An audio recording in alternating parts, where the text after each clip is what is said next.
Hello. Oh my god. There we go. We are live, ladies and gentlemen. We'll click out. We'll click right back in, guys, because I think after I hang up on my mom, it messed up YouTube here. Yeah, we're getting a double. Well, he'll be back anyway. Hi. Yes. How you doing? Not bad. Just wrapped up a session of Tell them I say hi. Jess says hi. Oh, I said hello. Yeah, just wrapped up a session of Pathfinder. I got RODIMUS Prime right here. I got Nice. Hot Rod right here. Okay. I have my spirit animals. No, RODIMUS Prime is the more I think about it, the more I'm like, no, this is my spirit animal. This is a spirit animal of a modern 33-year-old. There you go. Yeah. This is probably my favorite release of this year because I connected to this on a spiritual level. Just this face. Matter of fact, this should be my avatar, not even like not even Sunbow art of Rodimus Prime, just like a close up of this aged looking toy face. Yeah, really. What was the idea behind that face? I don't know, and I said this when I did the review. I was like, it is noticeably. It feels like an intentional choice because like the hot rod they did nailed the design like dead on. So like this being different has to be on purpose, but it just fits the character very well because it just looks tired and done with everything. And I'm like, well, if you watch the show, that was the character arc. So Yeah, this is true. Mm-hmm. Is that so? So that face, I actually have that. You guys hear me? Yeah. I haven't opened that up yet. I've got it here in the box, so I'll open it today. But does that face look substantially older than the G1 face? Because like the G1 Rodimus face also looked older, right, than the hot rod. And that's one of the things we were talking about, how like that was not like an amazing figure, but that I really liked that face for the same reason, like it conveys character, gravitas. No. So does this one. That's why I vibe with it so much. I said Rodimus Prime is like the spirit animal of 33-year-old Transformers fans such as myself. and some even slightly older. Mm-hmm. I think that's I'd be interested in your thoughts once you unbox yours, because the big thing about it is they're like, this is a commander. It's like really expensive, but like they threw like so much stuff in there in what feels like a frantic attempt to justify the price point. Yeah. Okay. Yeah. No, I may feel that way because like when I saw it here, let me throw my camera on myself. That's usually what settings are a little messed up here. Virtual cam. Boom. Okay, this is camera. I'll get my later. But yeah, so when I looked at reviews, sorry, I blanked out there. Okay, when I looked at when I saw people reviewing it and they're like, yo, this is the best Rodimus Prime that's ever been made. And they're like putting it up next to other Rodimus Primes. And, the guy's holding it. So, it's not a close up. And it just looks so small. It doesn't look that much bigger than the hot rod. So I was really wondering, like, is this going to feel like, okay, this is worth $90? And here's one reason why I might feel it where you don't. I think we were discussing, like, were you saying that the trailer doesn't matter to you? Trailer doesn't matter for Optimus Prime, but a guy like this, for Rodimus, like, are you somebody who like you don't care if it turns into the base or not? It could, or does that matter to you? I would say it doesn't matter to me because it's not like this base has never existed in anything. It's never been in any stories at all across the board. It's like a toy only thing. So for somebody like me who's into characters, I'm like, I don't consider this terribly important. It's interesting, and there's a lot of stuff you can do with it, but I'm like, yeah. Okay, so you gave me some good insight into this. So it has a lot to do with. So this is this is like a layer below when people are talking about G1 accuracy and then there's tune accuracy versus toy accuracy. And there's very few people who say like I want toy accurate, not tune accurate. But nonetheless, even though we all think that we're looking for tune accuracy, in our memories, those of us who watched the cartoon and collected the figures, in our memories, like the memories of the character, this is sort of a hypothesis I'm making up as I go along. Pieces of it we've already talked about. Spin, I hope you're listening, so you could comment on this. What up, Calvin? Calvin, let me know if this makes sense to you also. Yeah.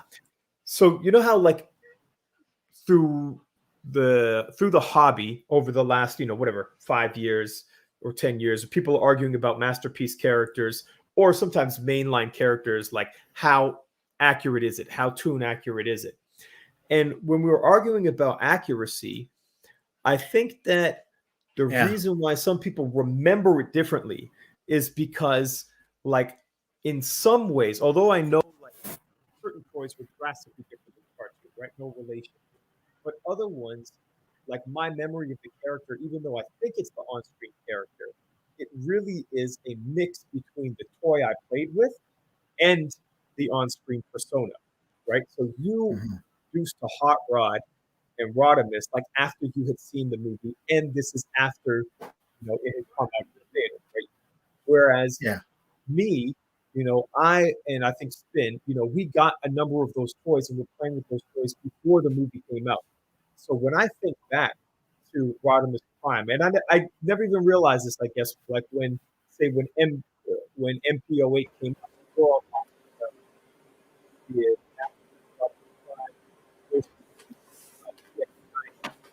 You sound starting to get kind of janky. Yeah, you're breaking up. Okay, there you are. Yeah, you're here. Mhm. Okay. Yeah.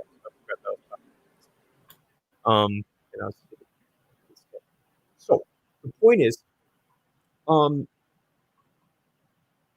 DX9 carry, for example, the masterpiece scaled Rodimus Prime. I don't know if you guys both know it. Oh yeah, I know of it.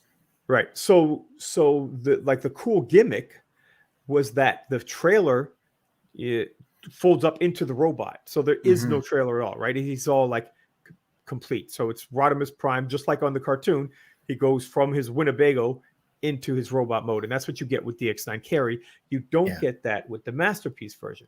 So to some people that was more G1 accurate to have the Winnebago just disappear, right? But for me, and I only am sort of realizing this post facto, when I think of G1, the cartoon and the toy are kind of mixed together in my mind. So even though that base mode never appeared on screen, I didn't really realize that it didn't appear on screen, because the screen in my head, the screen where I'm watching this stuff and then it's projecting in my imagination, it's all jumbled together. Yeah. So basically I had to, so DX9 carry was not an option for me because it had to have the trailer. And so that was my extremely long-winded way of saying, if you're somebody who would be happy with the DX9 carry and you're saying they put in all this extra stuff, then I might not be in the same camp as you, at least with respect to the trailer, because I'm, so that trailer, if that looks like that's a bulk of the money and it's nice, then that will make sense. But if it's crappy, like the Earthrise Optimus trailer, I would call it anemic. Yeah. That is interesting too, because I'd forgotten about DX9 carry until you mentioned it, because it wasn't on my radar when it came out, and it was only later that I found out about that whole trick that it's got going on. And it is a neat gimmick. Like if it wasn't, if the character didn't matter to me, I would pick that. But to me, Rodimus Prime doesn't make sense if he doesn't also have his trailer in base mode. You were saying. But I guess I would have liked to have seen an official figure try that, because I'm like, I wouldn't, this core guy just changes into a hot rod car, which is neat, but I wouldn't consider it complete if they'd just sold this on its own and had it turn into a hot rod car. So, like, Right. I guess the trailer is important in the sense that I need it to form the space Winnebago because I consider the space Winnebago important. But Of course. yeah, maybe the trailer wouldn't have mattered if they'd engineered a figure that could like do the carry thing, which they did a little titanium guy that did that, and that was about it. And the Power of the Primes one could sort of do that, but it wasn't accurate in either mode. But yeah, I think the and closest thing, the other Transformer that we have that's closest to that is the Fans Toys Motormaster. yeah, Specifically the way that it, the whole Motormaster's trailer just becomes part of the robot. yeah. It's funny because you actually through other things other than Rodimus Prime, I relate a lot to that idea of toy, the accuracy of the characters in your head getting blended between the toy and the show. Yeah. I The biggest example was back when I was doing masterpieces, I got into the Beast Wars masterpieces out of a grand misconception of what their scale was going to be, because the scale That sounds like a name for something that you write. Grand Yeah. misconceptions. Yeah, because the scale on the TV show was totally different from the scale of the actual toy line, but I had forgotten about that because it was never in my memory. And when I thought of the scale of the figures, I thought of the scale in the toy line instead. So when they put out like the very first Beast Wars masterpiece, which is Optimus Primal, I was like, oh, okay, so he was an Ultra, so most of this line is going to be smaller than him. And then suddenly they kept cranking out these ones that were larger and larger, more expensive, and I realized that I had forgotten that on the show, like Dinobot and Megatron were like many degrees bigger than him, because in my head I was thinking of the '90s toys instead. So like I've had that happen to me before. Yeah, so I think, and what I think we're on to, like, of course, people talk about toon accuracy versus toy accuracy all the time. Yeah. But what I haven't heard people talk about, and I'm glad to hear that, like, in my rather long-winded way of sort of introducing the topic, you picked up on it, is that I think maybe that conflation that is somewhat subconscious may account for some of the misunderstanding when people are debating, what is G1 accurate, right? And what is screen accurate? It may be the case that sometimes we are, I might even think, like, I just think of the character and I imagine Jazz, and like, I think that when I'm thinking of him, that's what he looked like on the screen. But then if you show me a cell shaded, you show me a picture from the show, and I'll realize, oh, wait, he doesn't have his numbers. He doesn't have this. He doesn't have these stripes. Where's his shoulder launcher? Yeah, exactly. So, I think that I'm remembering the cartoon, but actually I'm remembering a composite that I made in my head with the cartoon and different versions of fiction and the toy, etc. Yeah.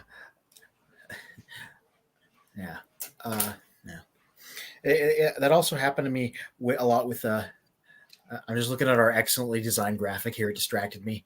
That happened to me a lot. I was looking at it too. I'm like, Spin, are you gonna say something? I was like, usually you do a screen change and then you say something. He's just like, what, the screen?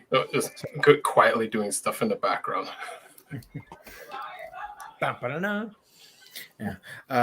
The same thing happened to me with the modern Bay movie studio series and masterpiece stuff, because I kept thinking, oh, that looks wrong. And then I looked at a screenshot and I was like, oh, it always looked like that. I just got used to how the less accurate mainline figures had looked for so many years.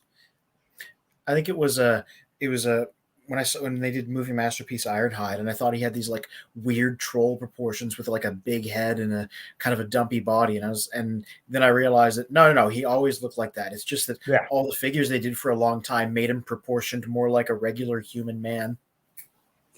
Yeah. So it's so funny how, like, you also pick what you see, right? Yeah. And you don't realize that it's a selection or a section. Or one representation, from one in a given cartoon. Yeah, I mean, you could even argue that like people specifically wanting an Optimus with a trailer base, uh, with like roller and everything is a mild version of that because I think he used that like maybe 3 times over the course of the entire show. I mean, Roller was only on one episode, right? Yeah, 1 or 2, something like that, like barely. 2. Okay. What was it? What was the second one? So the first one was in Ruby Crystals of Burma. So second episode, Yeah. season 1. What's the other time? And the second one is when they poisoned the Autobots, and they created that little thing to unpoison them. But then Optimus split up into his separate components. Oh yeah, the one where they The all hate turned plague? evil. What? So, we talked at the same time. I said the hate plague. What did you say?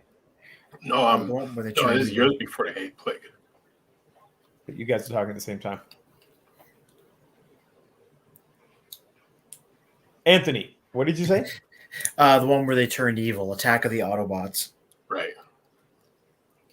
What made them turn evil? The Decepticons. They literally, like you said, they like poisoned their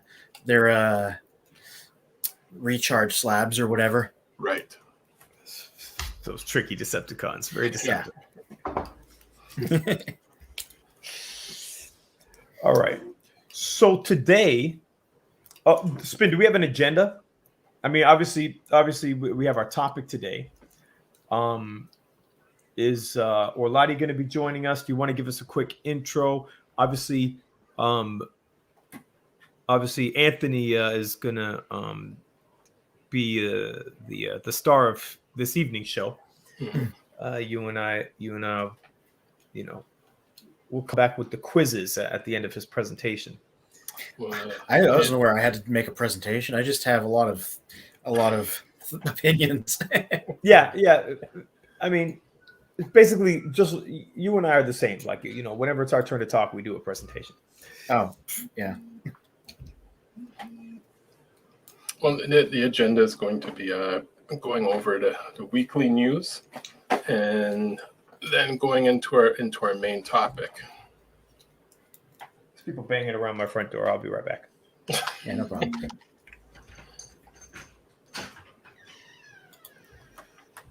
So while he's investigating his front door, I will get the news topics ready.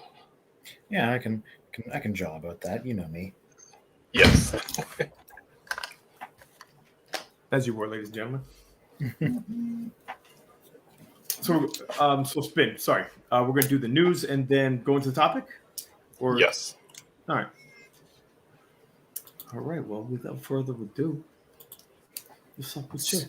Let's see what's new.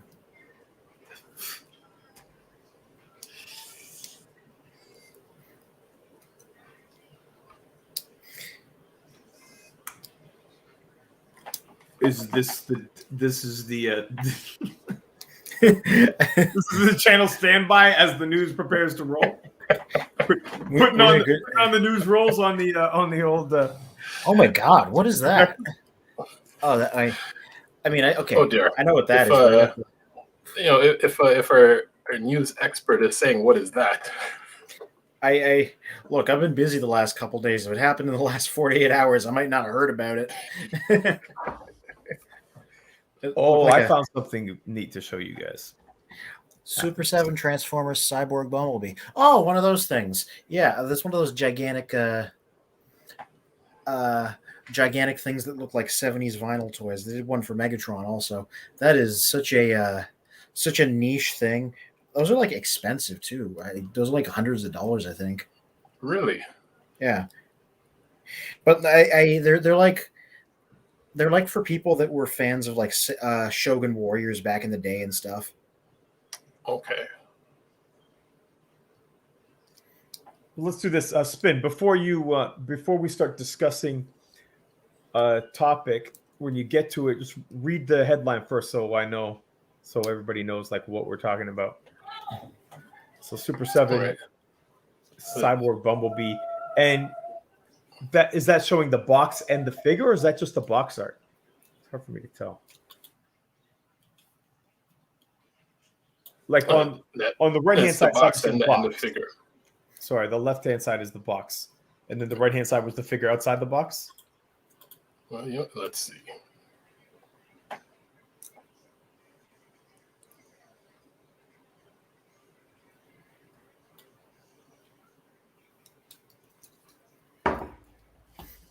Oh yeah, it's definitely the actual figure. But it's just showing the scale. That's not the actual. That's not the finished figure, right? Like I think that's what it looks like. The white figure on the left hand side, that doesn't look clear. It looks white. Versus in the box, it looks clear. Yeah, I believe these are clear. At least the other ones were. They just made it look white like that for the sake of being able to show it better. Yeah. It's a schematic. It's a outline.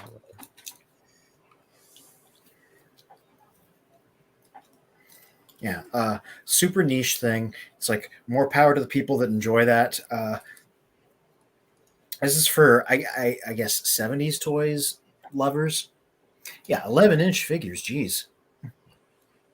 Is it? That's crazy. Is this a crossover? Well, the what is it? The super cyborgs. They're like meant to evoke like 70s toys, like Shogun Warriors and stuff, without actually being them. So yeah, it's not a crossover. It's just a style. Yeah, it's a style. It's like a thematic crossover at best. Mm-hmm.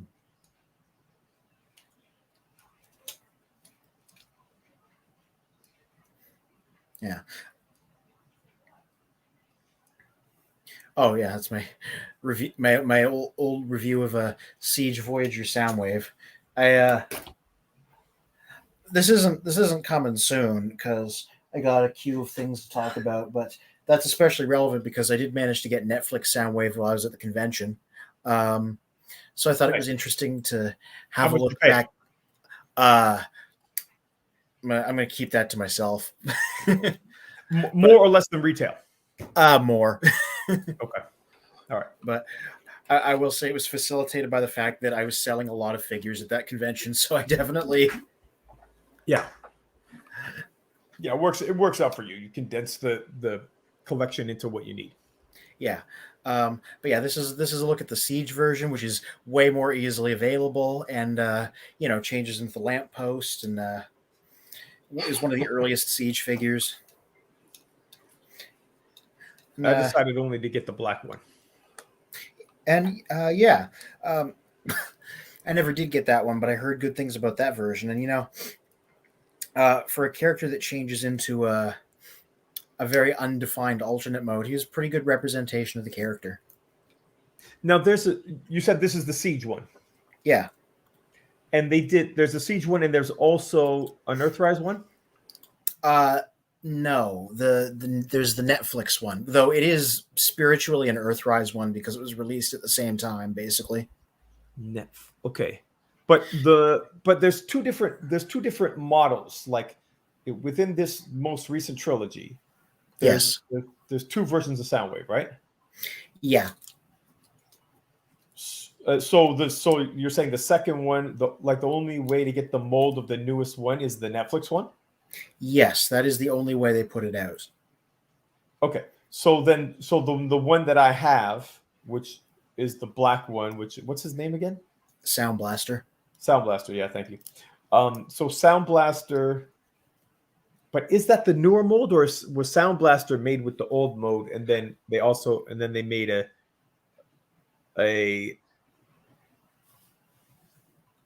I forget what we're talking about now. We're talking about Siege? Yeah. I think you're correct in what you're saying here. They made Siege Soundwave.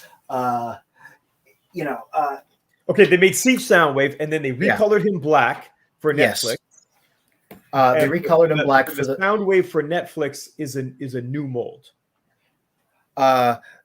There's three figures here. There's Siege Soundwave, and then the black version, Sound Blaster. It was released in the 35th anniversary line, and then the Netflix one, which is Soundwave again in blue, but he's been retooled into having an Earth mode. Okay. That's what I was just trying to figure out if having only got the Sound Blaster, do I Yeah. have the newer version of the mold? And the answer is no. You do not, but Yeah. it's really hard to come by. At least in Canada, the second wave basically got like no distribution. Plus, the fact that it's the only way to get it means that it's in demand, so it's like really rare. Yeah, exactly. I never saw it. I never yeah. saw it. Comes with Laserbeak and Ravage in the box, so you get a full system there. Yeah, Which was yeah. Yeah, that was a knock I had against the Siege version here and your Sound Blast Right. was they didn't come with any tapes, and I Yeah. think this is the first time that they've never come with tapes. Yeah. Like okay, the Titans Return one didn't come with a First proper time they tape. never did it. Yeah, the Titans Return one still had like a little vehicle that could fit into his chest like one, so it sort of had a tape. But yeah, every other Soundwave's always come with something that goes in there until they did the Siege one, so that was a kind of a weird omission. Did you, when you were doing Masterpiece, did you have the Masterpiece Soundwave? No, that's one I never got around to. But like I know every version of him came with something. Takara came with Laserbeak, and then that amazing American release came with the all Hasbro. of them. Yeah, Yeah, that's the one I got. yeah. That's just like, I mean, that was a good package because that was just like Yeah. everything under the sun in one box. It was pretty dope. Mhm. Did we hear from Orlani? Not yet. Okay, so he's just MIA, like we don't know. Yeah, I Did you don't know. contact nobody? What Well, was his I last reached out to communication? everyone, but I haven't heard back from him. All right. He asked, "Are we good for?" No, that wasn't him. That was you. It's just two Michaels. I mean, Yeah, I I'm sure he haven't knows heard what from him day in it a is. I'm asking you guys a simple question. Like the answer is yes or no. You heard from him or you didn't. No, I have not. All right. So next story, shall we? What is that? Sorry, we shall. Oh, King Grimlock. I got to catch up on this. I read issue 1. I haven't read the other issues yet. This is a four-ish, like a short IDW miniseries, Ooh, and I like it sends Grimlock from Cybertron. It's not in continuity with anything. It's its own story. It sends Grimlock from Cybertron to a fantasy world, like magic, wizards, dragons, all that stuff, and he just gets dumped there and has to fend for himself. They did a King Grimlock limited series in the 80s also, I think. It's like Not to, vaguely ringing a bell. Do either of you guys know about it? Well, I don't believe they in did the that. G1 comics, he was I don't know if they refer to him as King, although when They he did a standalone. There was like a standalone comic, standalone Okay. story. I'm sort of like anything I say could be wrong. I'm just like pulling this out of a faint memory, but I think it might have even been just one issue, and it might have been in the Marvel lineage. Just like they just did an issue that is like not part of the continuity. Like we're just taking a break from everything, and this is a story about King Grimlock, and it was like set in medieval times, and there was like it was similar to the Knights of King Arthur cartoon story, in that there's this legacy of these mythical beasts, and then it turns out it was Grimlock, walking around in the 1400s.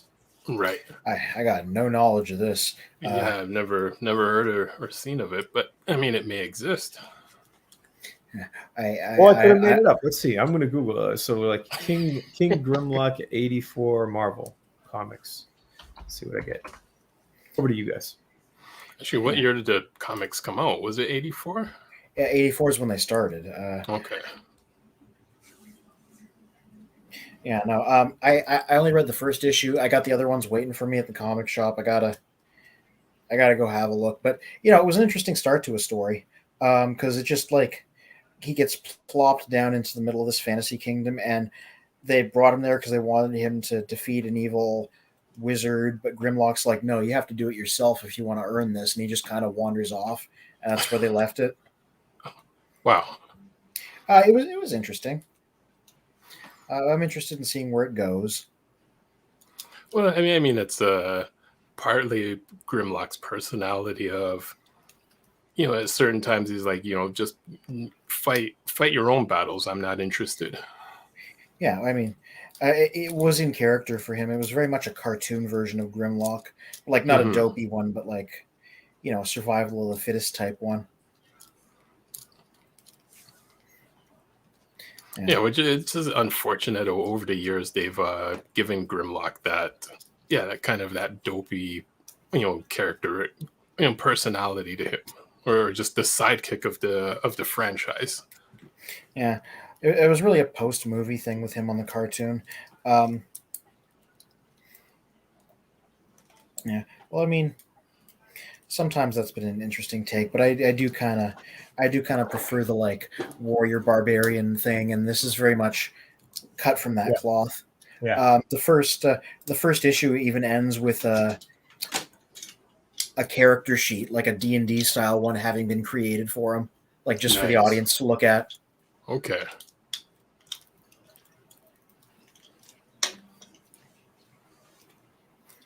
All right. Let's see what other news we have for the week.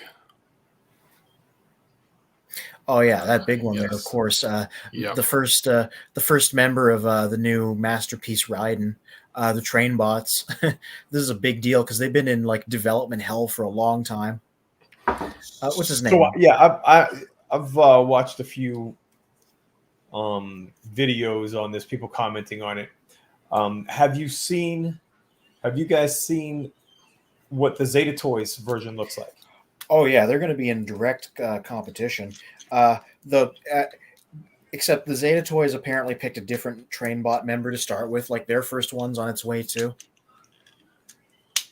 So it's pretty hilarious because like the price of these are like basically $200 each, give or take. Yes.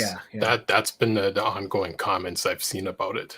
And the Zeta Toys, and it's basically chug scale. Mm-hmm. It's chuggish ruggish to the bone. And I don't know how much the Zeta bots are going to be, but they can't be more than $100. Like Zeta's always been the cheapest. Like they were going for 60, 80 before. So even if they're 90 or 100, $600 versus $1,200 for a Raiden that is probably going to be double the size. Mm-hmm. So, and you guys know, I don't know if you know, like there was like Zeta Toys gotten a fair bit of hot water for the Unicron, right? Oh yeah, they made that. And they made the studio cell. Yeah, they had to like launch it as a different company or something. Exactly.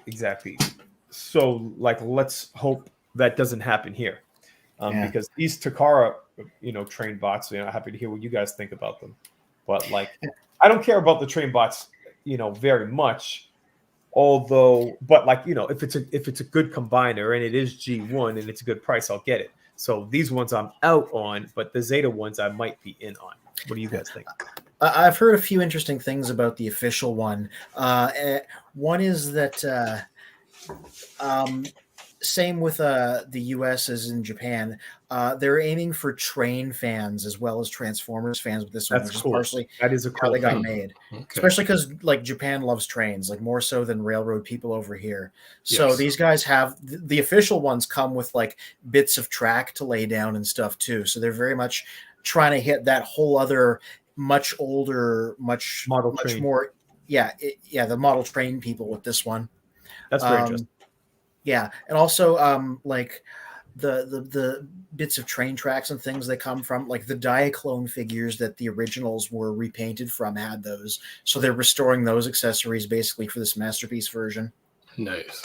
What accessories? Like train tracks for the trains to ride on and stuff. Track. Yeah. The G1 toys didn't come with those. The Diaclones that did, so they brought those back. So like there's a whole other market here these are being also marketed to, which sort of explains why they exist, why this would be their first choice for an official Masterpiece combiner. Which is interesting, as you're saying. The culture, appreciates trains more than our culture. I think recently the most recent trains they're working on for public transportation, they're aiming, I believe it's between 300 to 400 miles per hour or possibly more. So whatever top speeds they have right now, they have another train in the works that will beat those speeds. It's all Greek to me. I'm the opposite of a train guy, but I'm like that's probably good, right? Well, I mean, that's What is the opposite? What is the opposite of a train guy?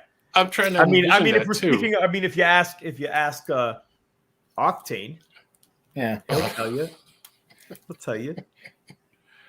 Truck mode. The opposite of a train guy would be a Devastator, because in Headmasters in particular, they were Raiden's rivals. I'm seeing the look on Dee's face and be like, that's not what I was expecting at all. Like I'm thinking car, truck, like wagon. Yeah, I mean, from think about it from Astro Train's perspective. Like from Astro Train's perspective, opposite of train guy is I'm going to turn. Fine, I will just turn myself into a space shuttle. Well, Astro I don't have to be train guy all the time. Astro Train has different perspectives. When I don't know if we want to go from his mindset.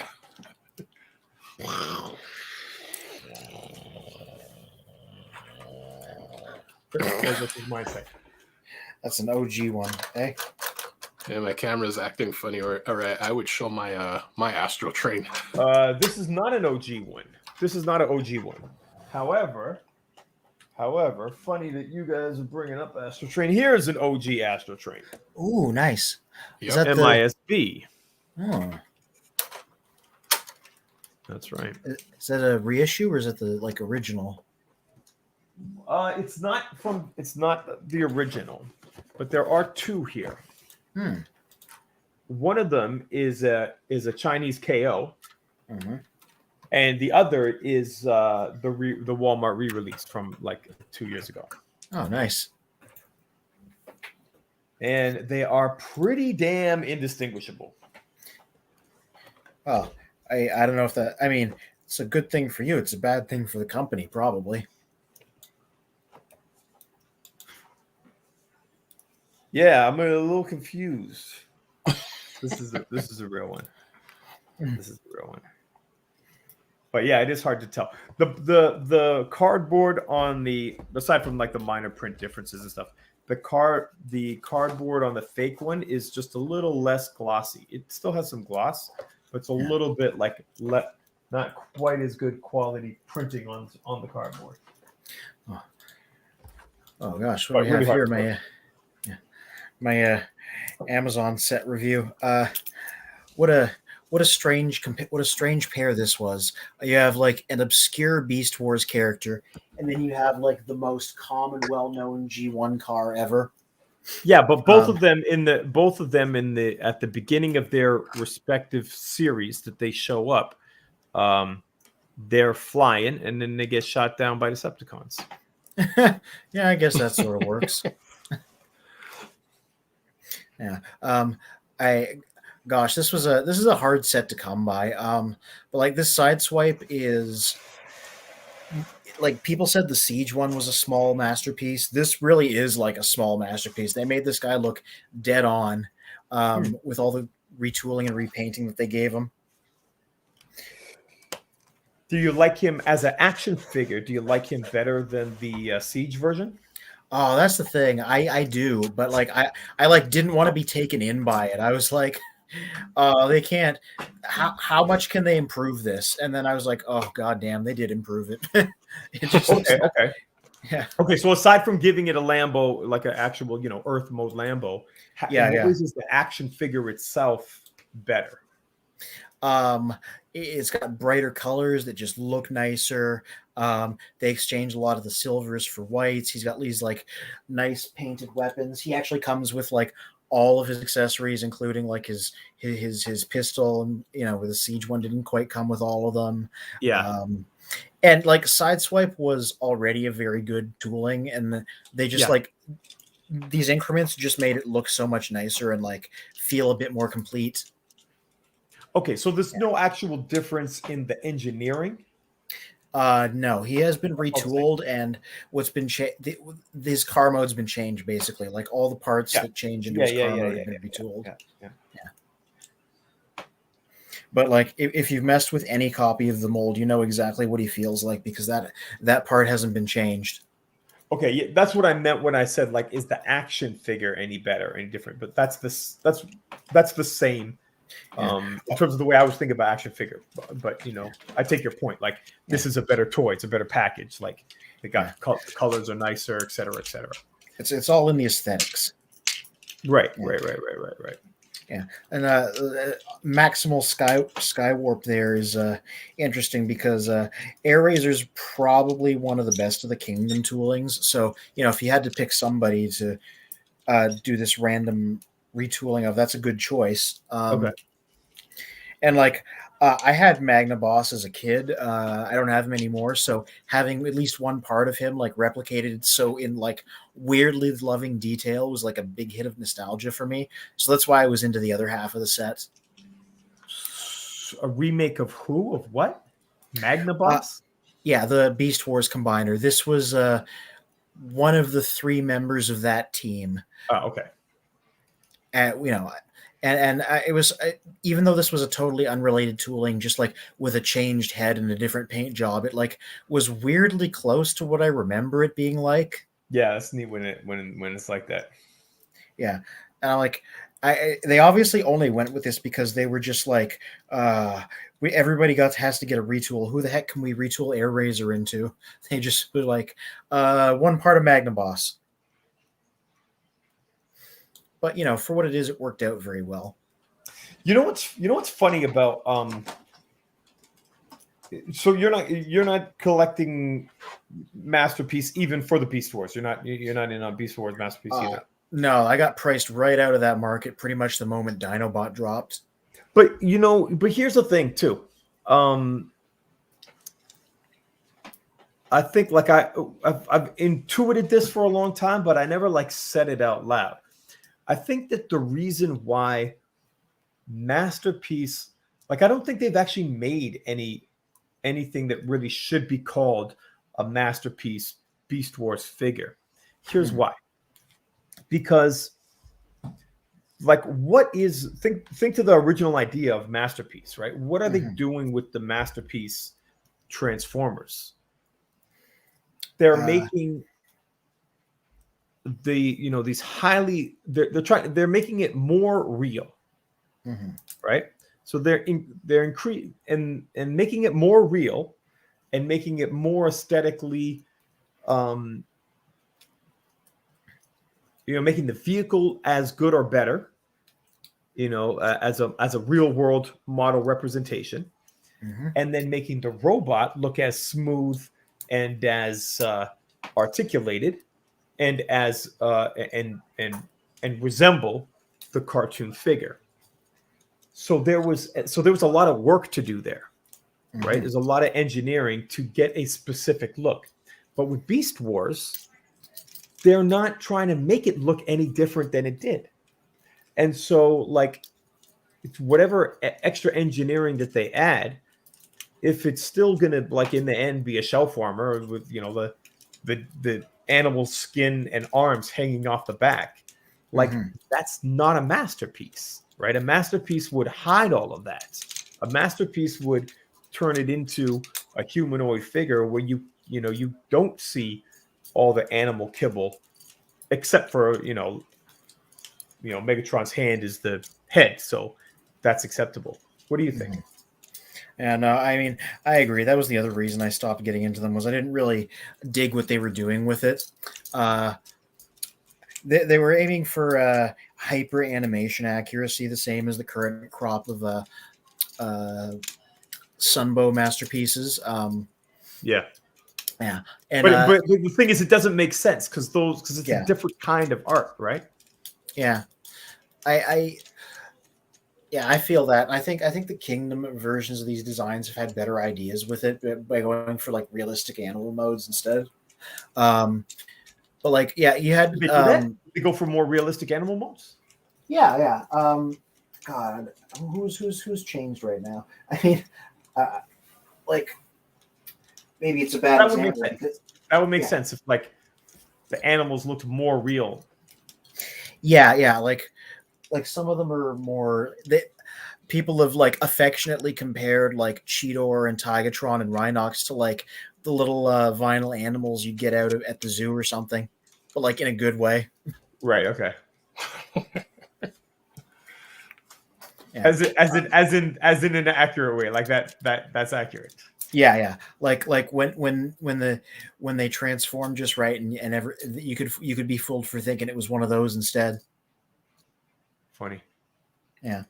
But yeah, that was the other reason I got out of them, because I thought they were getting untenably complex in the name of trying to ape that animation accuracy and ending up with like giant backpacks and 2,000 panels and stuff like that.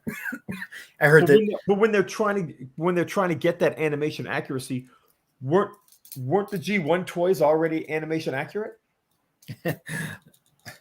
not at all. Not in Beast Wars, you mean? Yeah. I know they're not articulated, but like yeah. it's like a cartoonish cheetah in both the toy and on screen, right?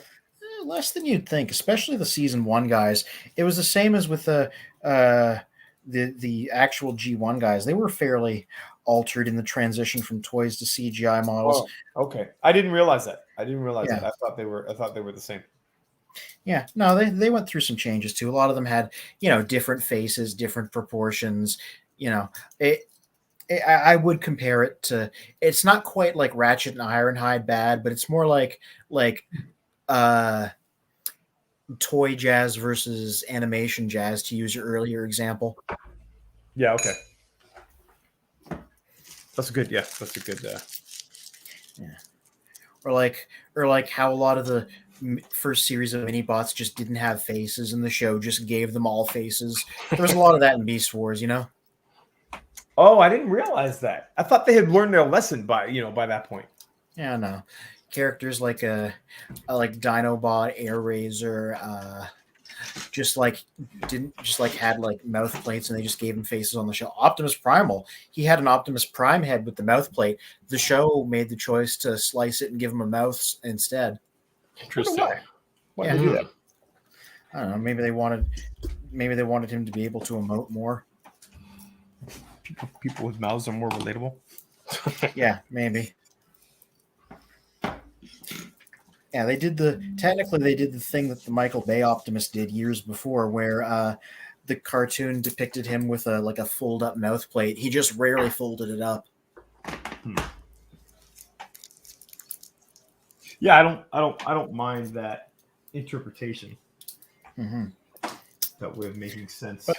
But yeah, there's a lot of room for more accurate figures, and again, I think Kingdom wound up doing a better job of it than Masterpiece did, both going for like realistic animal modes but animation accurate robot modes.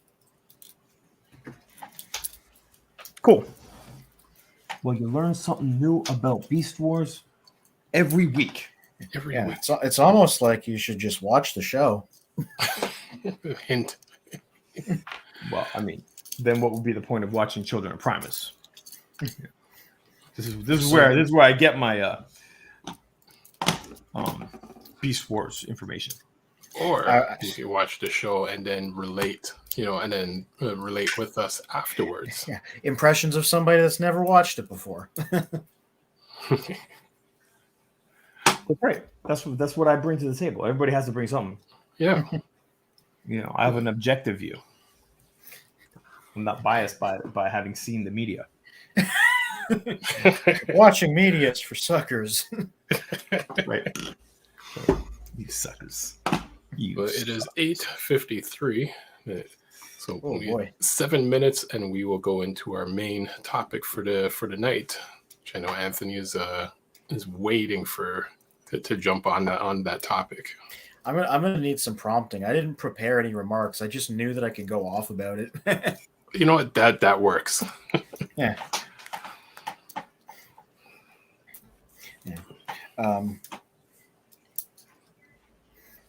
In the meantime, let me tell you. I also have the other Amazon set, so a review of that will be forthcoming. Not tomorrow, but eventually. Nice. Yeah. The big star of that set was The Beast Wars version of Grimlock.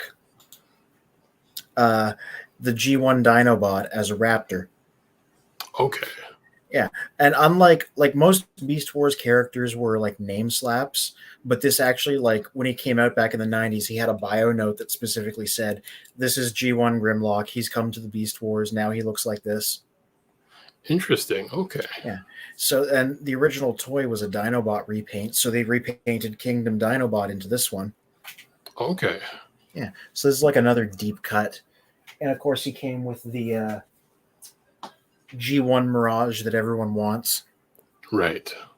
Yeah. Just another completely random pairing. Yeah, I mean, it's this grand tradition that's been going since Titan's return and continues to this day. Is there'll be these box sets with like 2, 3, 4 figures in them, right? And then these box sets will just be like this random grab bag, so that it's rare to find somebody that wants everything in the set, right? You know, you're either going to buy figures you're less interested in or going to try and part it out, right? Like in this case, I was like, I did specifically want both things in each of these Amazon sets, but you'd have plenty of people that just want G1 Mirage or G1 Sideswipe that don't care about the Beast which is why I guys. haven't ordered them. Yeah. Yeah, and vice versa, right? These just appealed to me because they happen to hit both categories of things for me. Like my cousin had this one back in the day. I didn't have it, and now I have the better version. Well, as Calvin says, I wish they used Jurassic Park molds for Dinobot and Grimlock. Oh, did you know they're making a Jurassic Park Transformers crossover set? You know, the collaborative line. So they're actually taking Beast Wars. Isn't it already out? Maybe, I don't know. Distribution's weird. I haven't seen it. I've seen. Well, I don't know if you're talking about a particular one, but I've seen some Transformers and Jurassic Park crossovers already in, I think, Target or Walmart. Okay, so maybe it is out. But yeah, so they are actually turning Beast Wars into a Jurassic Park mold. They took the Megatron T-Rex and changed his colors up and made him into the Jurassic Park T-Rex. Okay. Yeah, Honestly, I think that's cool. Yeah. And honestly, looking at the Raptor they had Dinobot and Grimlock turn into, this is pretty Jurassic Park-esque already. Like, I mean, it's not like it's feathered. They're definitely going after the Jurassic Park look, you know? The Raptors. Like, they know it's not what they really look like, but they're doing this because these are the Raptors everybody knows anyway. Well, I would say, I mean, the one mindset I'm thinking of, or the concept, when you mention, you know, the box sets, but then it's somewhat misfigured within the box sets, or just characters you wouldn't really associate with each other. Is cable networks kind of would sell packages in the same way. I mean, I don't know if they still do, just because everybody's, you know, been dropping cable for over a decade, or probably even like 2 decades now. But you know, you sign up for cable, you get your base package, but then there's probably like 2 or 3 channels that you want to add to your base package, but each one of those channels are in a whole separate package. So it's like, you know, well, I want channel A, but it's in this package, so I'm paying an extra 20. I want just that one channel added in, another extra 20, and you know, after a while, I was like, especially nowadays, like I just don't need cable at all. Like everything's on the internet. Like the TV stations have their shows on the internet. So well, what's the point of cable? I don't have cable. I haven't had cable since I moved out. Yeah, like it's but I mean it's again, and I think I've probably seen, you know, other box sets in just any other type of product where there's always that odd thing that, you know, you're forced to buy something you don't want just to get the item you need. Yeah. Or, you know, try and get them off the secondary market. Right. Yeah. You know, I mean, I've seen plenty of, hey, you know, we got our classified site that perfectly facilitates the kind of aftermarket trading that these sets were basically made for. Right? This is correct. Maybe it's time for a Children of Primus commercial. Cue the tape. Like, do you only want half of one of the Battle Across Time sets? Do you only want Sideswipe and not care about Beast Wars Skywarp? Believe it Well, or good not, there's news. people who just feel exactly the opposite way about the set. Yeah. Where can you meet friends like this? Children of Primus, kids. Log on. Flip the other half of your set, or find somebody who's looking to flip half of theirs. It's like a commercial for Christian Mingle. Jesus. All at childrenofprimus.com. It's more. Your parents put it together. Your parents put it together. That's it. Oh, good God. What toy ever said that? Oh gosh, there's like a bunch of them. Name one, parents name one, assembly name one. required. Name one. Adult supervision may be required. Probably like those larger GI Joe toys, like the carriers and stuff. What else? Like race tracks, like the RC car race tracks. It was a big Micro Machines Millennium Falcon playset I got as a kid, and the commercial said that because you did. It was a lot of parts to put together. Yeah, and probably like Barbie homes and like the Jeeps and stuff. I don't know about the Jeeps. I think that the Jeeps are pretty simple. Yeah, that's true. Yeah, but maybe the homes, just whatever they couldn't fit into the packaging. It would have to be a little bit more complicated than Castle Grayskull. I don't think it said that for Castle Grayskull. Wow. Did you need to build Castle Grayskull, or was it just one slab? I don't know. I never had it, but I mean, if there's any building, it's very minor. Yeah. I think there may be like cardboard pieces or stickers, that you put on the inside. I wonder if that would have been the case for the Thundercats lair. Oh, did they make a Thundercats lair? Yeah. It might be the biggest playset. I think Mike on Tidarium Hangar was saying it was like one of the biggest playsets ever made. Whoa, impressive. Oh, okay. I said this when we briefly brought this up before, and research is necessary for this evening because like Thundercats is probably my blindest spot when it comes to the hallowed 80s franchises. Like, I know a bit about Masters of the Universe, even though I barely interacted with it. And, I know G.I. Joe through Transformers, but Thundercats is always kind of a blind spot for me because I'm like, I know it exists and I know people like it, but I had to learn it. A blind spot to fear or courage. So whose idea was today's topic? It was my idea. Oh, okay. So the analogy is guy. yours. The analogy is yours with Lionel. Yes. Okay.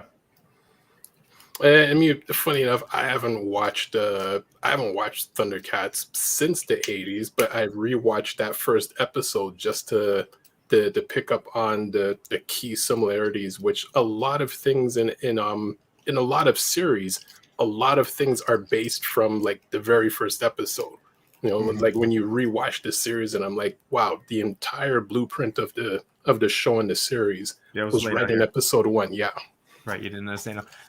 So I rewatched the first few episodes. Last year, a couple years ago. I don't know. Okay.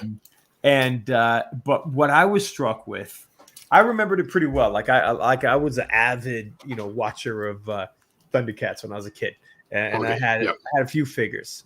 I still have Lion-O, Chitara, and I think all the mutants. I never had Mum-Ra. Nice. Okay.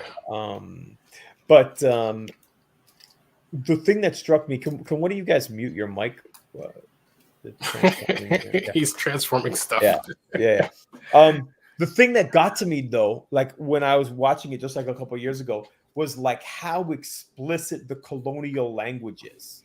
Like, and like this hereditary monarchical empire type language. Like they're the nobles, they were like the noble people from the society that they came from. They're going out to colonize somewhere else.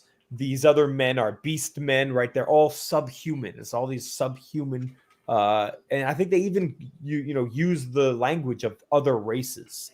Mm-hmm. So like, yeah, to like like to even just hear the language that they use, knowing what I know now about, history and colonization and all of that kind of stuff, it puts the whole thing in a different perspective. It's like, yo, seriously, like, you can't envision a hero without embedding hierarchy, coloniality, domination, violence, Right. And I mean, it's probably the reason why out of many franchises where that one just kind of, got pushed under the rug, because after a while, someone else, just like yourself realizes, wait a second, like, what these clean up the language references and there. everything. Yeah. Like we gotta, unless we're gonna redub the entire series, we gotta just kind of pretend this never happened. Yeah. And then, to say one cool thing, one of the best things about the Thundercats, Anthony, Anthony, have you not watched the series? No, I did some reading up on what it was about. I watched some clips. Okay. I watched some reviews. Okay, But, so I got the gist. So having only just rewatched a few episodes, and that's still years ago, but from my recollection, it is a good show. Like, I would recommend you watch it. Yeah. And I think we may have talked about this once on the show before, a long time ago. One of the coolest things about Thundercats that I remember is it was a serial show, right? Mhm. It wasn't just like, Transformers, like you have part 1 and part 2, and other than that, all the stories are fairly Right. standalone. Right. Whereas from the beginning, Thundercats, just as you said, Spin, it's like the plot is laid out, and then they go through and then develop that plot throughout the seasons. So that's what makes it in some ways more sophisticated than a lot of the comparable 1980s media.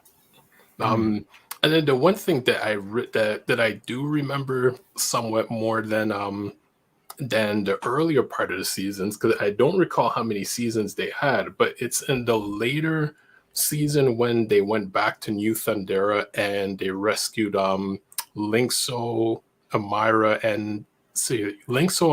and Bengali, which was the white version of the newer characters, which was the white version of Tigra, the other female Thundercat, and the older Thundercat who was blind, which was really cool, with him flying a Thunderjet, only using sonar through like different caves and caverns. Man, and that art was so good. I would buy like some new Thundercat figures if they were really dope. Yeah. Didn't they try for a revival in the 2000s? That was there's been a few. Yeah, there's been, and they were like, the quality wise, like they were actually sorry.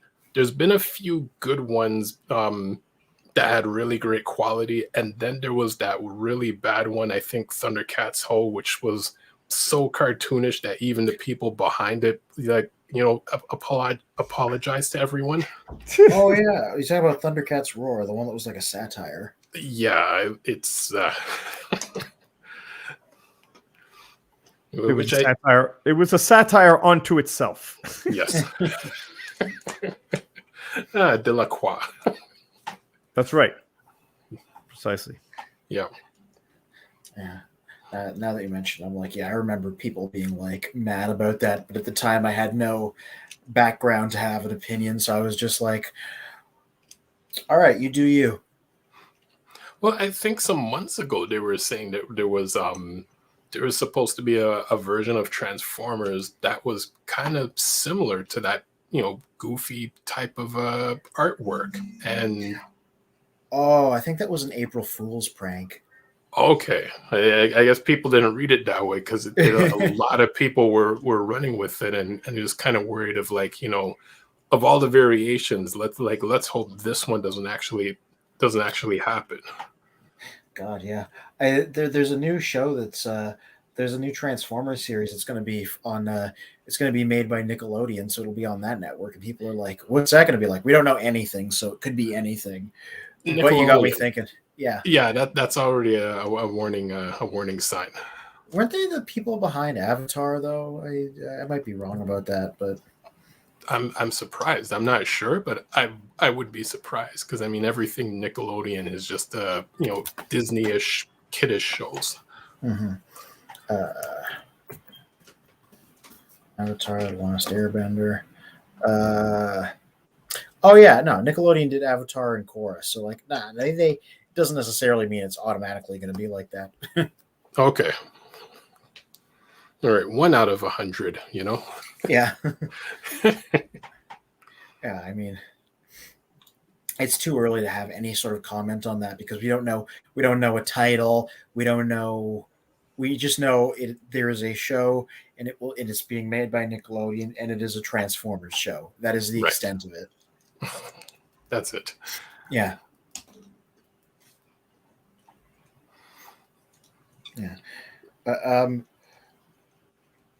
something I found interesting about Thundercats was how the idea behind Lion-O was supposed to be that he was essentially an adult with the mind of a child who was aged up, um, and who only appeared to be mature, and how it seemed like when they did that trick to Rodimus Prime, that the character wasn't faking being mature. It seemed like they did legitimately like age into a weary older person, though there's also the possibility that they just got aged by the circumstances around them. Right. But like it felt like a different tone to me because like Lion-O, the whole thing in the foreground was very much like, oh, this is a kid, he just looks like an adult, whereas Rodimus Prime didn't run with that angle. They just ran with the overwhelmed weariness angle. Right. Let's see if D jumps back in here for a second. I'm here. I've been here. Oh, Okay. okay. Yeah, so rewatching the first episode and what you're saying. So from rewatching the first episode of Thundercats, there you have these characters, of the Thundercats, which is Lion-O, Chitara, Panthro, Tigra, and Wily Cat, and Jaga, and they leave their home world of Thundera, which was blowing up at that moment. Lionel still being Not blowing up in a good way. It's in a bad way. yes. Just to be clear. It's a Superman thing.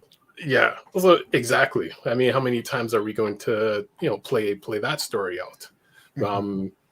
So with Jaga then says to Lionel that hereditarily wise, he is going to be the next lord of the Thundercats, and within their travels away from the planet, they're being attacked by mutants.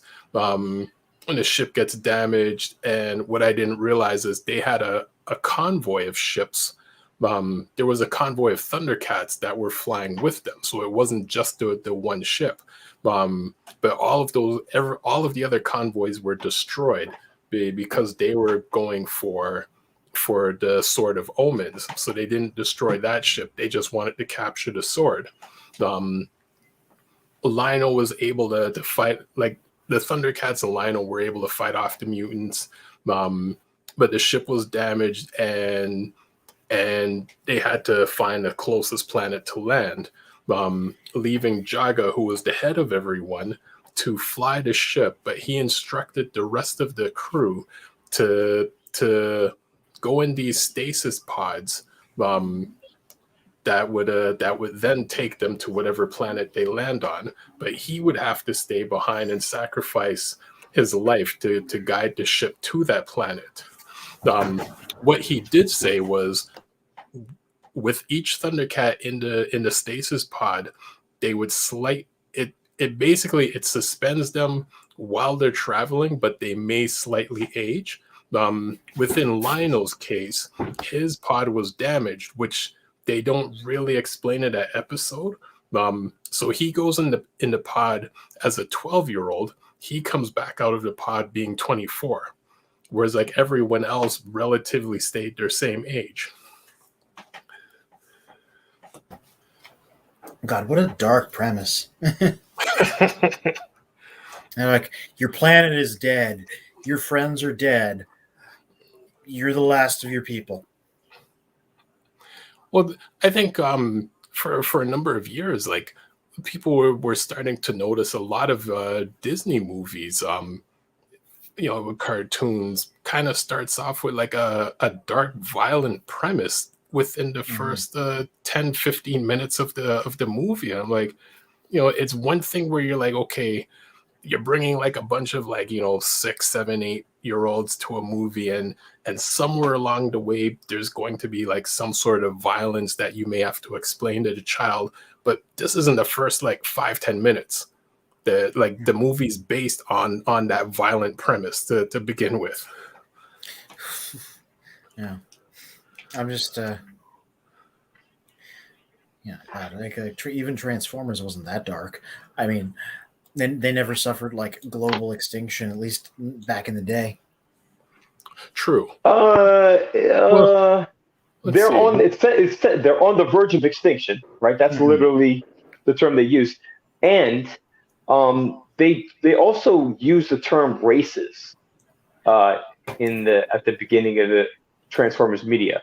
Like the Decepticons are a race of evil robots. Right. Yeah. Right. So there's an evil race. There's like, they're not like all Cybertronians. There's the Cybertronians and then the evil people who we're not going to call Cybertronians because they're too evil. That was always interesting. I mean, obviously there's unfortunate overtones to that, but I always wanted like a media to explore the idea that instead of being like a factional divide, the Autobots and Decepticons were like different groups of people, like almost like different cultures. Like it wasn't like it was hereditary instead of by like political choice, It would be interesting. That would be an interesting take. And like, you have, especially with the 13 primes and stuff, you have like a lot of potential there to like, be the origin of different tribes. Yeah, it felt like, and like as somebody that's, I watched the original series, I read some of the early Marvel comics. And, sorry, let me just jump in just before when you mentioned like, oh well, there wasn't like, oh look, all your friends are dead, and now you got this new you're in this new land. Like that's the Bible, that's Exodus, right? Yeah. That's how it goes. A lot of motherfuckers get killed. Yeah. Right. Yeah. So yeah. I was going to say, like, even the Japanese later series has played with the idea that the Autobots and Decepticons were just groups of people, like separate civilizations. And I'd like to see modern media do that, because the time we arrived at modern media, they changed it into the more political thing. It was an ideological divide instead of a species divide. As long as we are clear, everything's political. But when you say the political versus heritage, I mean there is a heritage distinction in G1 when they talk about like there are robots that were made for defense, right? Yeah. Right. And then there's robots that are made for there's fighting robots, and then there's working robots, right? Yeah, and I could maybe see why like that blunt of an angle is something they de-emphasized over time, because there's all kinds of like unfortunate connotations that would come from the idea that the Decepticons are just inherently violent because they were created as military hardware. So I could see why maybe like writers who were thinking about that would be like, let's not go with that angle. I don't know. I mean, I don't see that as like all that problematic. Like, just think of it like, like you got some there. Think of some mechanical devices that have been made, in the world throughout human history that are clearly for killing. Like this item is designed to kill, right? And then you have items that are clearly designed to do other kinds of work, like cook. But there's a ton of things that that are in that gray area that are good at both, like certain kinds of knives. It's good for cooking. It's good for killing. Like, which one is this specific knife for? Right. And there are some which, like, very obviously, like, yeah, that kind of a knife, that's for killing. It's called a katana. Right. This kind of a knife, right?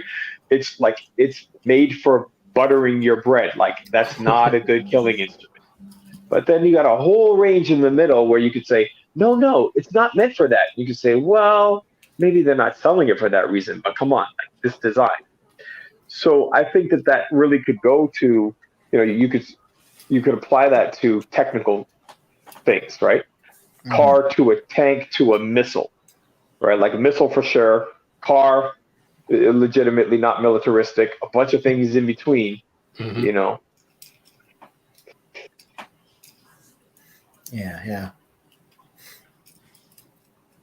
And the other image, sorry, I just want to say the other image that popped in my mind is I was just thinking through what you were saying, is like thinking power tools, right? So like imagine your power tools transforming into robots, right? They're tools. They're not made for war, but like those guys, if it comes down to like, okay, we're all fighting over energy resources, like the guys who can transform into your power tools versus the guys who transform into your iPhone and your printer, they're going to be at a disadvantage. Yeah. Well, I mean, then where would you put Soundwave? I mean, him being a Walkman. Yeah, exactly. Yeah, like his military hardware. But knowledge is power. Knowledge can be a weapon, right? Yep. Weapon of theory. So that's a perfect example, right? So that's exactly like something which, obviously that's on one side. Well, it could be used for the other side. I just think about like, hey, a drill can be deadly in the wrong hands. So. Oh, yeah. Exactly. Like, so like you have like, imagine you have your appliances, your television and your refrigerator, your phone, your desktop, they're transforming into a certain type of robot. And, maybe the fridge is going to have some good, qualities that could transfer into, the ring or the war, but he's not made for the war. Then you got, my whole gun collection, for instance, right? The Browning and Megatron and whatever, clearly they transform in order to kill. Now the power tools, they might initially be grouped with the fridge and etc., right? And the cell phone and the television. But some of those power tool guys might be like, nah, I feel more at home with the guns because I transform into something that like can do a lot of damage. Well, for sure the fridge there, his name would be Freon. Yo, that's good. I like it. I think we should make a transforming fridge. It feels like you're writing like George Orwell's Animal Farm, but substituting appliances and products in instead of animals. Yo, that would be pretty genius. Yep. And we make the figures, we market the figures and everything. And we'll just but the thing is, here's what we'll do. We won't let anybody know. Calvin, don't tell anyone. We're going to totally rip off Animal Farm. Like it's going to be a blatant rip off. Don't tell nobody. And then we're going to and we're going to completely deny it because we'll say, no, it's about robots. Stupid. It's got nothing to do with a farm. They're going to be like, we have you in 4K on YouTube telling this to people. Yeah. It's not 4K. It's only 1080p, so it doesn't count. For now. Clearly, that's too easy to fake. You don't even need a deep fake. That's just like a midway depth fake. It's not a shallow fake. Yeah. All right, I'm going to open this RODIMUS. Oh gosh, yes. Hey, I got the Space Winnebago version right here. So, all right, you talk about it. Will I unbox it in real time? Yeah. So, Rodimus Prime, compared to Lion-O, I don't think it was as much of a drastic age up because I don't know how. I mean, Transformers scan as different ages, but Hot Rod always felt to me like somebody who was in their 20s, and then Rodimus Prime maybe got aged up to their 30s. So Yeah. it was less, yeah. So it was kind of less of a jump because I think this was a character who was aged more by their circumstances instead of the magic device. I think the magic device was just a physical change. Well, Um, I'm surprised you would put Hot Rod in his 20s.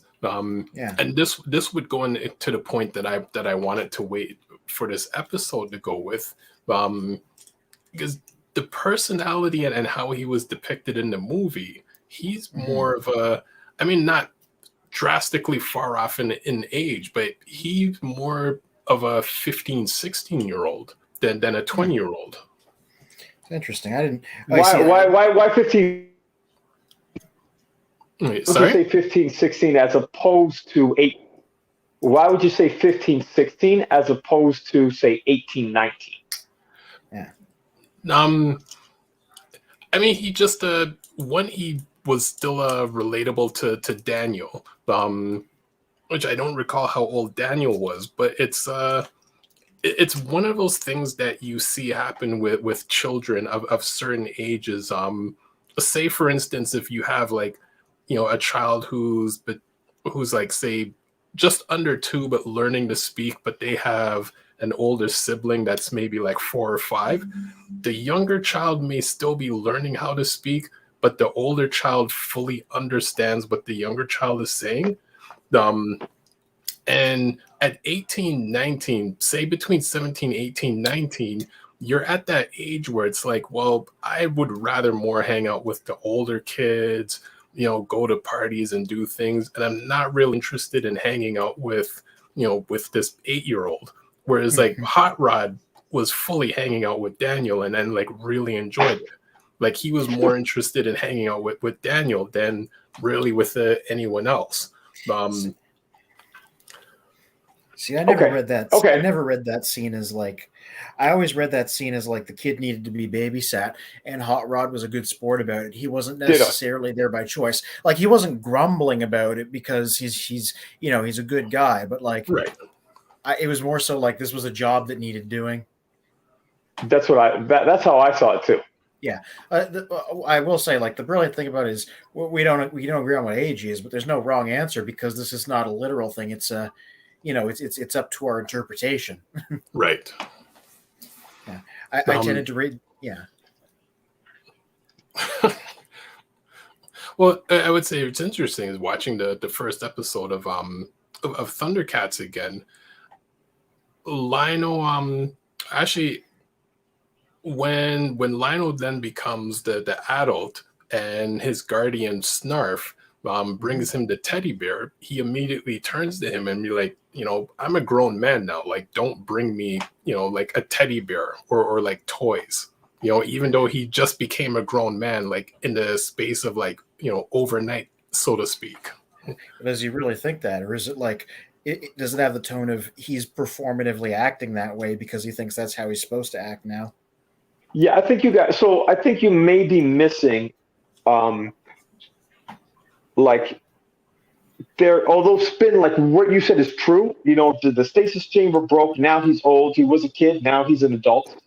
But it is not the case.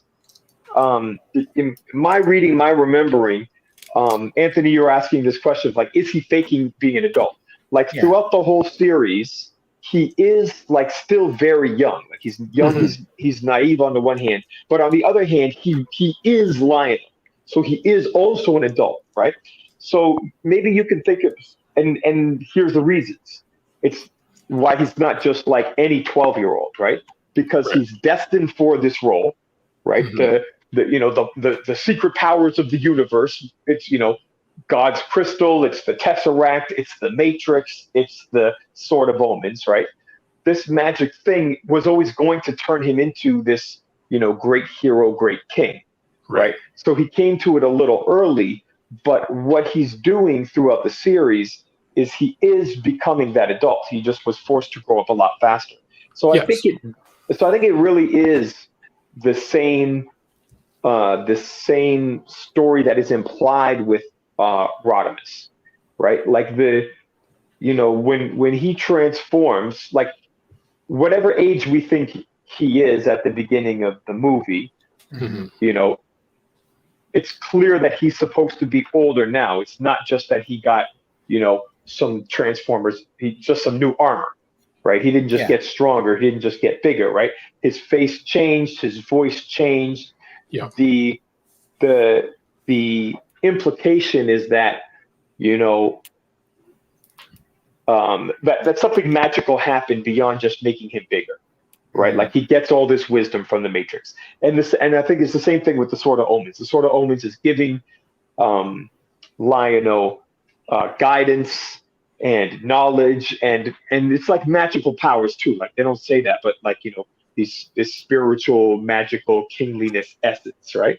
Right. And throughout the series, eventually something that he has to do is he has to beat each of the other um, Thundercats at their own strength. So he has to beat Mhm. Chitara in a race when nobody can beat Chitara in a race. He has to Right. be stronger than Panthro when nobody is stronger than Panthro, right? Right. So he accomplishes all these things. So I think it's so given that he does all these things, it's not that he is a 12-year-old just happening to look like an adult and now has to act like one.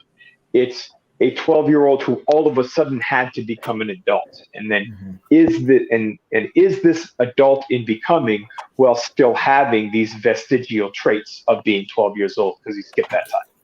Yeah. Yeah. Over to you guys. And as you're saying in terms of the spiritual sense, watching the episode of Thundercats and then remembering a few of the things with Transformers, in the sense of Lionel, he still had the ability to speak with Jaga as a spirit to help guide him in situations. Rodimus had the Yeah. ability to speak to Optimus and Alpha Trion to guide him, whereas Optimus was a different scenario where Optimus still had the ability to physically speak to Alpha Trion because he was still alive up until he merged with Vector Sigma. So where do you think? So do you guys? Is it obvious to you when Jaga is appearing as a ghost talking to Lionel, and Alpha Trion appears as a ghost talking to Optimus Prime? Is it obvious to you where that comes from? Where they got that Yeah. idea from? I mean, like anything else, I immediately think of Star Wars. Yeah. You know. Yeah. Obi-Wan, Mhm. right? Obi-Wan and Luke. Hmm. Was that? When did you realize that? Like, so we know now. You've mentioned how, the lawyers, the writers confirmed.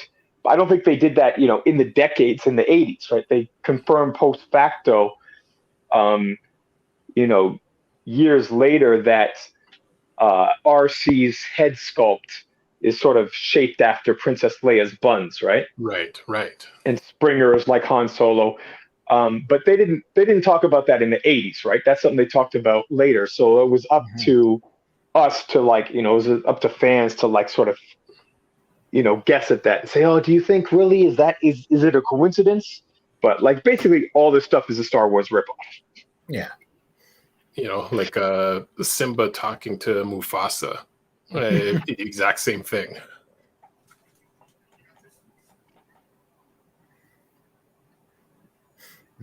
I didn't think about that one. That's a good one.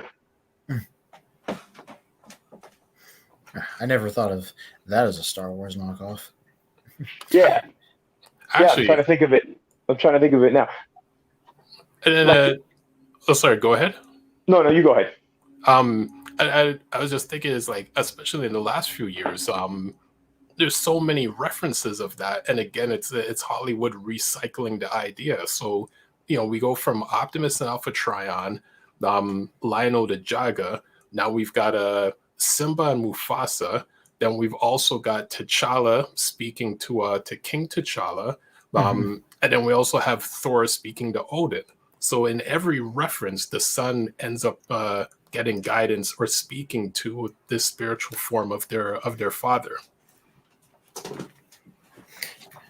I almost hesitate to call it specifically a Star Wars reference at this point, more as it's just a general trope that started there, has just been adapted by like the Hollywood group mind, you know? Yeah. Yeah. But anyway, one Sorry, interesting my thing. earpiece had disconnected. Yeah, that's all right. Well, I was gonna say Data speaking to Professor Sung. As the high tech version of that. Yeah. Yeah. I was gonna say it was interesting because the fact that Rodimus like accessing the Matrix wasn't an easy thing and was something he had to consciously go out of his way to do. It was one of the reasons why I never read the character as having acquired any kind of special knowledge or insight from his upgrade, and that it was simply just a physical upgrade without necessarily being a mental one. I would yeah, I would see. Actually, sorry, say that again. I was going to say, I don't think, despite what else has been discussed here, I didn't interpret Rodimus Prime's upgrade as a mental one, and I thought it was strictly a physical one because, specifically because they needed to go out of their way to like access all this special knowledge out of the Matrix rather than just knowing it. Yeah, and within that, that's where I think a lot of people had an issue with Rodimus in season 3, especially for the fact of like you've got a younger audience who could easily connect with Hot Rod, who appears as a younger Transformer, and now you have Rodimus as an adult. So that younger audience is going to have some of a disconnect because they're like, well, I can't relate to an adult. Like I'm still only like 10, 11, or 12. I can relate to Hot Rod. Within a lot of times, Rodimus is always seeking advice from Ultra Magnus. And then reading up on Thundercats, Lionel was always seeking guidance from Tigra and sometimes Panthro because they were older and more experienced than Lionel was. So it's like, in both sense, Chitara as well. All of them. Chitara as well. Yeah, exactly. So it's like you've got these two young characters, transform them quickly into an adult, but they don't have the full wisdom of being an adult. They now seek guidance from the adults around them. Yeah, I'm just thinking. Now, once again, as somebody that's watched more of the show of Thundercats, maybe you can speak more to this. But there's this idea that at least the impression I get is that Lion-O and Rodimus Prime react very differently to their new adulthood and their new role of like leadership and responsibility, because Rodimus Prime's thing is famously that it's way more difficult than they were expecting. They're in over their head. They're frequently anxious and stressed and depressed about it, whereas Lion-O seems to take a more idealistic route of, oh, being big is awesome, being in charge is awesome, this is great. I don't know if you guys would be able to speak to that a little more, but that's there's a bunch of shows that are about his self-doubt and he's not ready and that sort of thing. So he is more macho and assertive than Rodimus Prime. That's true. Yeah. But but that part of him that you're reading where he's like, oh yeah, big is awesome and that kind of thing, I think that's represented in Hot Rod being a hothead. And we see that even when he's Rodimus. He's like, oh, I just want to go and get crazy, right? Yeah. Right at the beginning of Five Faces of Darkness, when Cup is like, he's acting crazy, and or who said that? One of the Transformers said that, and Cup was like, give him another couple of centuries. Yeah. So I think that's pretty similar. You're not totally wrong. Lion-O is different in that way, but not to the extent that he doesn't. It's not like he's his 12-year-old denying that he has anything to learn. Yeah. No, it's really weird. Looking at the image that you have of Rodimus there, he looks more like the Cybertronian spree version of Hot Rod. Oh yeah. They did specifically. I have noticed that those cuts in his chest there that are part of the transformation. That like the Cybertronic spree costume specifically imitates those. So like obviously Cool. when they built that costume, they were using the Masterpiece toy as a specific reference. What are you talking about? Cybertronic spree? What is that? That's The group. band. Yeah, the band. Oh, okay. Yeah, okay. Yeah. Their version of Hot Rod replicates those slices on the chest of that Masterpiece toy there, and it's kind of funny that they obviously used that as their reference. It looks really good. Yeah. Right. Like that's a nice way to do it, because that flat chest on. Yeah. We've lost you again. Yeah. We'll get them back. Yeah. I'm here. Yeah, Did you hear what I said? that flat chest on The Masterpiece Hot Rod. Yeah. That was the big downside of the figure. Yeah. The interesting, and I think sort of what I was getting at is when comparing Lion-O and Rodimus Prime, there was there's this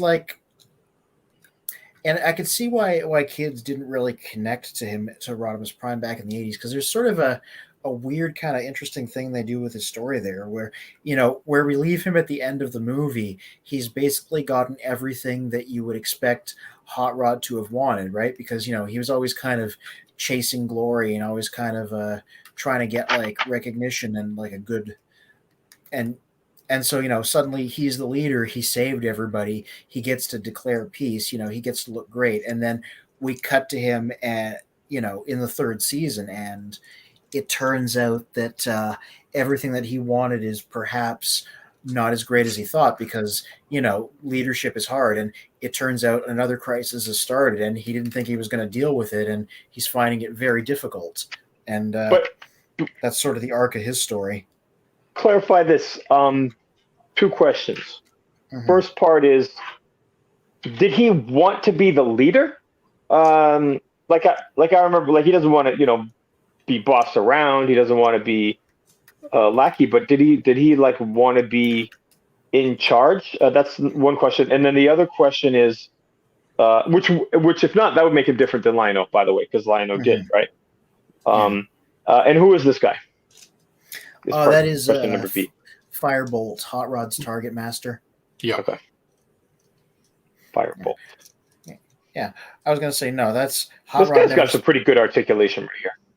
Which version is that? Is that the one that comes with that masterpiece? That would make sense, because I'm like, this is pretty good.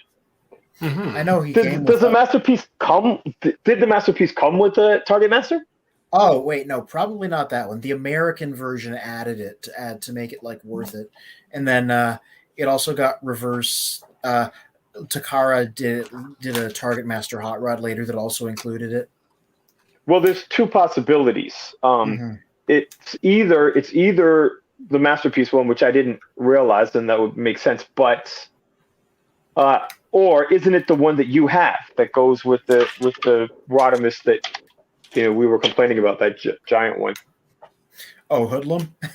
Yeah. That's not the one that comes with Hoodlum. I can tell you that. That one No, had not Hoodlum. Not Hoodlum. Hoodlum is Fans Toys. Yeah. The Power of the Primes one. Oh, yeah, no, that one didn't come with a Target Master. Okay, so this is a masterpiece then. Yeah. So that's why. I thought it was that other one. I thought it was the Power of Primes one. I'm like, okay, we bashed that figure, but this is nice. Yeah. Okay. No, that didn't. I don't know what that is. Which one? If anybody in the This is knows, masterpiece then. By process of elimination, it's masterpiece. Yeah.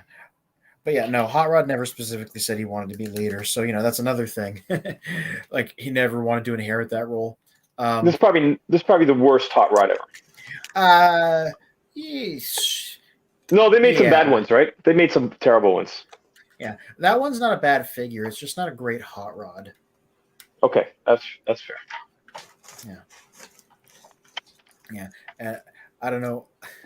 Yeah, there we go. That's a chunk of the Power of the Primes one. So, so now, how much smaller? So, let's do the scale here. Ooh. So you don't have the masterpiece guy. Did you say you had him at one point? No. Well, I mean, I had Okay. the later one that was just hot rod. Yeah. So that's not it. That's not this robot. Yeah. So I've never seen that physically. Oh, okay. So, but you do have this guy. You got original hot rod. No, that's original Rodimus Prime. I have original hot rod. Oh, okay. So we're just doing Winnebago scales. Yeah. So Where's the question. So the question is back piece for the original one. Oh yeah, sorry, that's very disrespectful. Yeah. Like he has to be wearing his proper dress uniform. There you go. For the formal ceremonies here. Right. So he has to say something about peace and concordance in the universe. Yeah. And then like next week it all goes to shit because Galvatron comes back. Right. That's literally that's what happens with the movie. Okay, so the question is, you're gonna guess like approximately, like how close in size is the one I'm about to open to these two? So I would he's say bigger than the G. I'm guessing he's somewhere in between. But which one is the Winnebago closer to in size?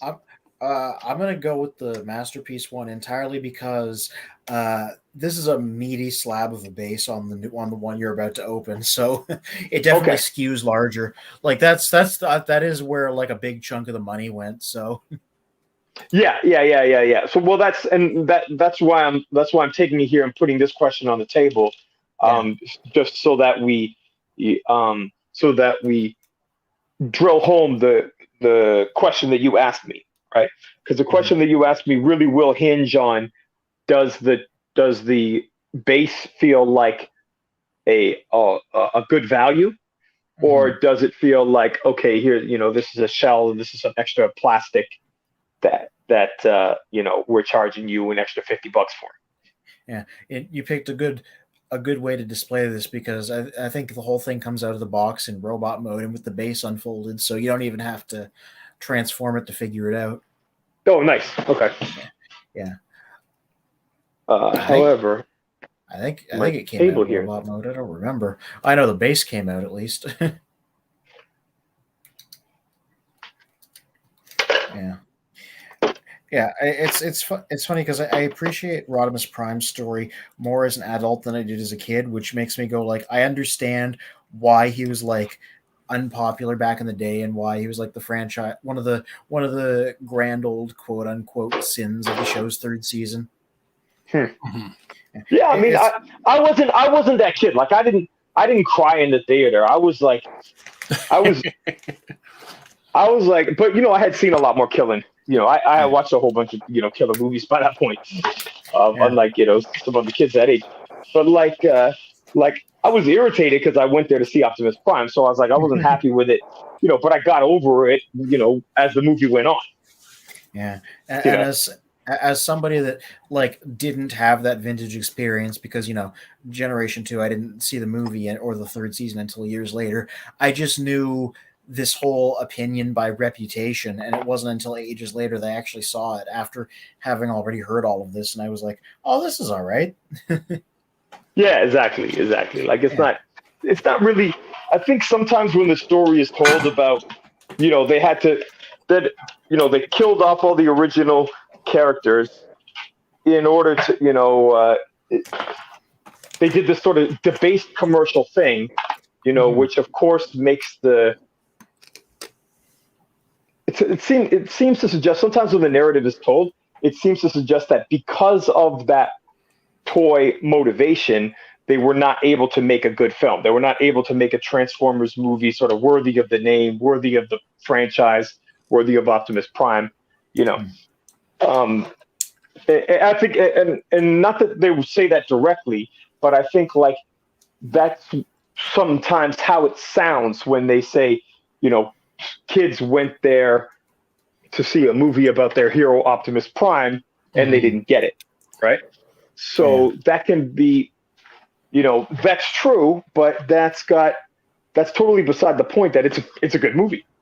Yeah. Right. And I've always with there being no internet back in that day, and with this having spent years being kicked around the fandom since the earliest days of it, I always take all those opinions with a grain of salt, Mm-hmm. Yeah. There it is. You are going to need to transform the car. I forgot about that. Yeah, well, seeing as I'm a masterpiece guy, I don't really think that's going to be much of a challenge for me. But so first impressions here, it gives me the feelings. Yeah. Like that car, that gives me the nostalgia. Oh yeah, yeah. Spin, maybe you want to full screen me so we you can sort of enjoy this with me. Yeah. Of that moment of this reminds me of what it's all about. Yeah, and the one little detail that I like the best is that the enhanced paint budget meant they got to paint that spoiler in 2 colors instead of 1 on the studio series. So they made it a little more accurate. Yeah. Mm-hmm. Yeah. And I like all the extra detail. Mm-hmm. All the panel lining and stuff like that. This would be, and I think this looks better than the Optimus Prime trailer. You have more color breakup. There's no paint. You have more color breakup. The Optimus Prime one was just this great. But if you wanted to spend the time, or if you had the money, you could pay somebody to paint, or you could do it yourself. Talk about model train guys, right? All these little things in here. Imagine you could get a little tiny paintbrush, paint all that stuff, and you could make it look amazing. I wonder if there's a Toy Hack set in the works. There isn't one out yet, but yeah. Yeah, I mean, I don't think. Look how small this is. I don't think they'd be able to take advantage of stuff that small. Yeah. Right. One thing you can take advantage of, all of those holes are War for Cybertron compatible, so you can build out weapons out of those. All of the holes in the battle base. I don't speak that language. Yeah, see, if you have any weaponizers or fossilizers or... Oh, I do have the fossilizers. Remember, I've been complaining about that. Yeah, you can make a base. You can add bones to the base because they're all going to fit in all those ports, all those holes. Yeah, tell me why I want to do that though. What is it? I don't know. I'm saying I'm like the guy. I'm like that guy. The guy who sits there and he's like, prove me wrong, right? I'm not shutting you. I'm not trying to shut you down. I'm saying give me your best argument for why you're gonna go get those bones. If you give me a good argument, I'll go get the bones. Okay? Why do I care? Look, here's what I just did. Right? There's a ramp. I'm getting fucking excited right now. I don't know if you can hear it in my voice. I'm I took this thing out. Boom! I put it down there. I took this here. Boom! That's what I need. Yeah. It's a fucking. Is it a rocket ship? Is it a car? Is it gonna blast off? What the fuck? It's outer space. It's red. It's fiery. It's good, right? I was gonna say this vehicle blast effects. I could see that I need. Why do I want bones? You tell me. Because you can build a battle base made out of dinosaur bones, and I feel like that in and of itself is a cool idea. Especially for Halloween. Yeah. Yo, why don't we do a Battle Bones Halloween special? I have a few of the fossilizers. Mostly just the repaints. So when you play with your fossilizers, given that they didn't give us the, I like this guy. Yeah. Oh yeah. He's really posable. He rotates side to side too. Yeah. Oh yeah, this is good. Yeah, you could do a good. Man, I think I'm gonna just have to do some stop motion tonight. Spin. You've been falling behind on this. Look at this. This is looking like it. Looks like I have a movie set right here.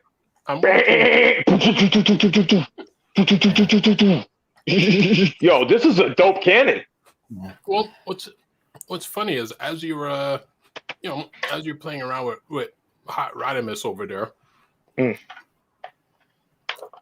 I was going to ask, but both of you, is there any association with leadership and the color red? Yeah, Good question. the Red Power Ranger was always the leader, so this continued into the 90s. Because I'm looking at sometimes Lionel. black, sometimes black, but True. yeah. Because I'm looking at Lionel, the red hair, then there's Hot Rod and Rodimus, and then there's Optimus. But then in the case of Voltron, the black line's the leader. But so far, there's 3 identical red leaders. Yeah, bro, once you go black. Yeah. otherwise red.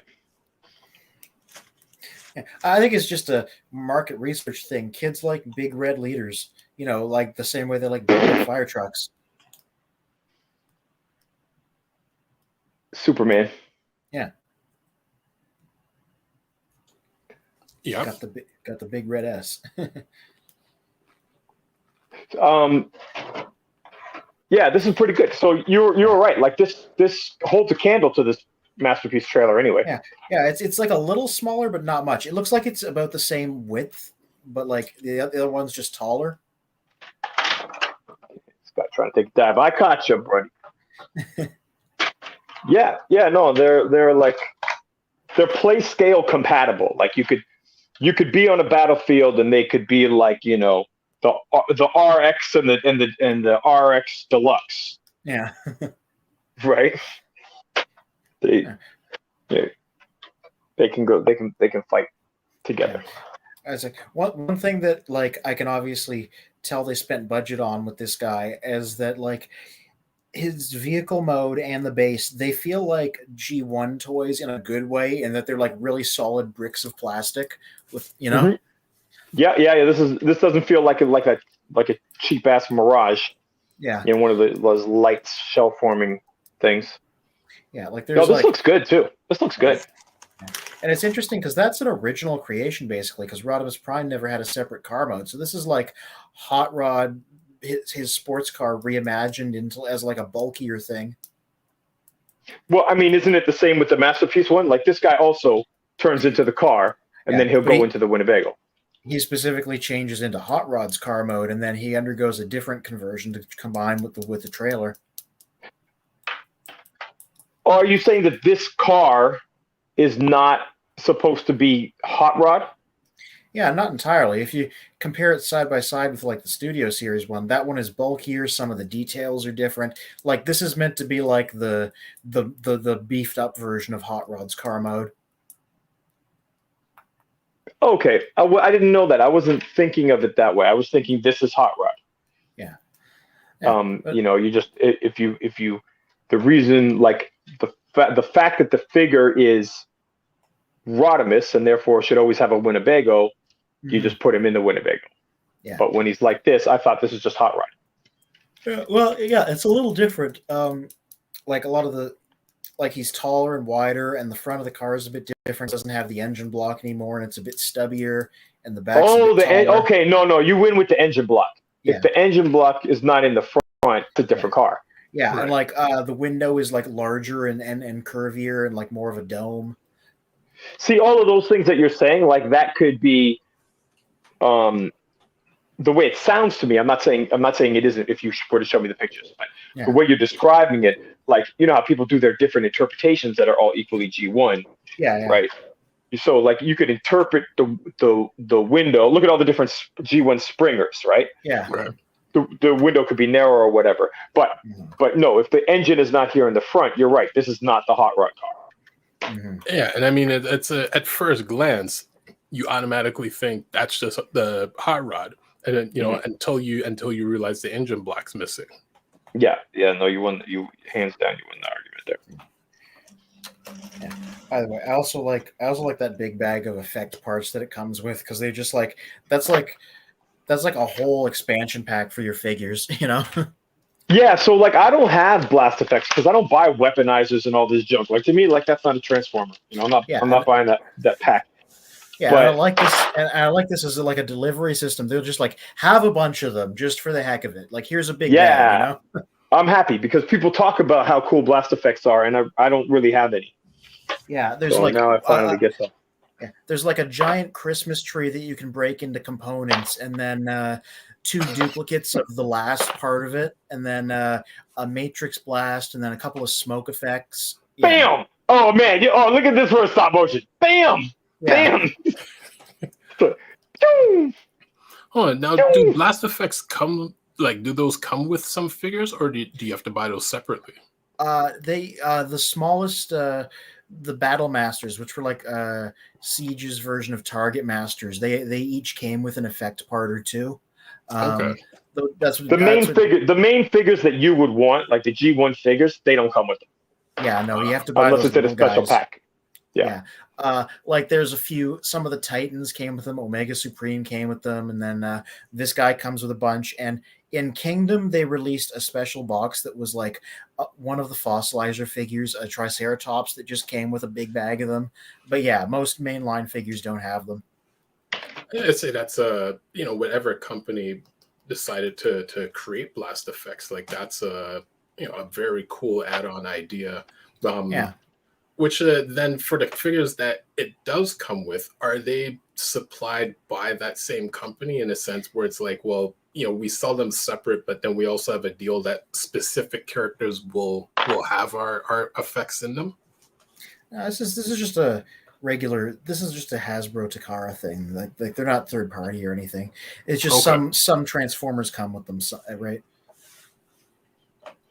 And like I think like blast effects were not. Spin may be asking, like Spin. We were only talking just now about like official blast effects, but it is true. Seems like you're alluding to this in some way that like it may be third party that first started providing blast effects, like in these add-on kits, right? So it might be something like I don't know that Hasbro introduced them to market. yeah, I think it may be something that people were customizing these. People were doing them in third-party add-on kits, Right. and then Hasbro picked it up. Yeah, like it's a like high-end Japanese figures like SH Figuarts and Figma and stuff. Those have come with those for years. So this is Okay, that's where it started. Yeah, this is something from that non-Transformers market, like making its way to Transformers. Cool.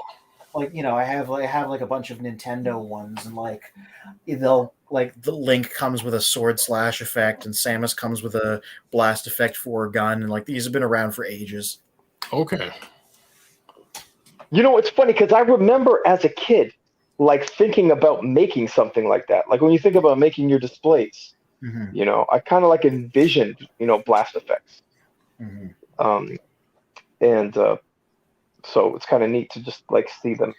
Like it's weird that they didn't exist in G1, right? Because like some of the things that we have now, some of the sophistication, like they didn't have the tools to produce toys, with this level of articulation.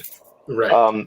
But like the ability to make some jelly plastic that's translucent and it looks like a laser, like that was always possible. So that's just something of like it just occurred to somebody. Why don't we include these? It could have happened in the 80s.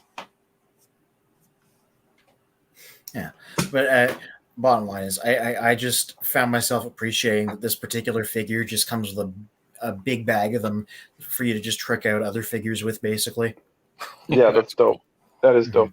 So what about? Oh, but you were saying, yeah, but then, on the one hand, you're saying you appreciate it. On the other hand, you're saying I feel like they threw in a bunch of plastic to justify it was $90. So, Yeah, I mean, basically, I like. Here's the thing: I don't inherently think that's a bad thing. Like I think it resulted in all these real nice extras getting put in. Oh, okay. Because, like, so in other words, you don't feel the way, like we talked about that Shockwave, right? Whereas they threw in a bunch of junk that nobody needs for Shockwave. Like nobody wants these extra arms and legs. Yeah, I mean, okay, that's. I think it's a value judgment on a figure-to-figure basis. I didn't think Shockwave was worth it. I do think this one's worth it just because of the amount of stuff there.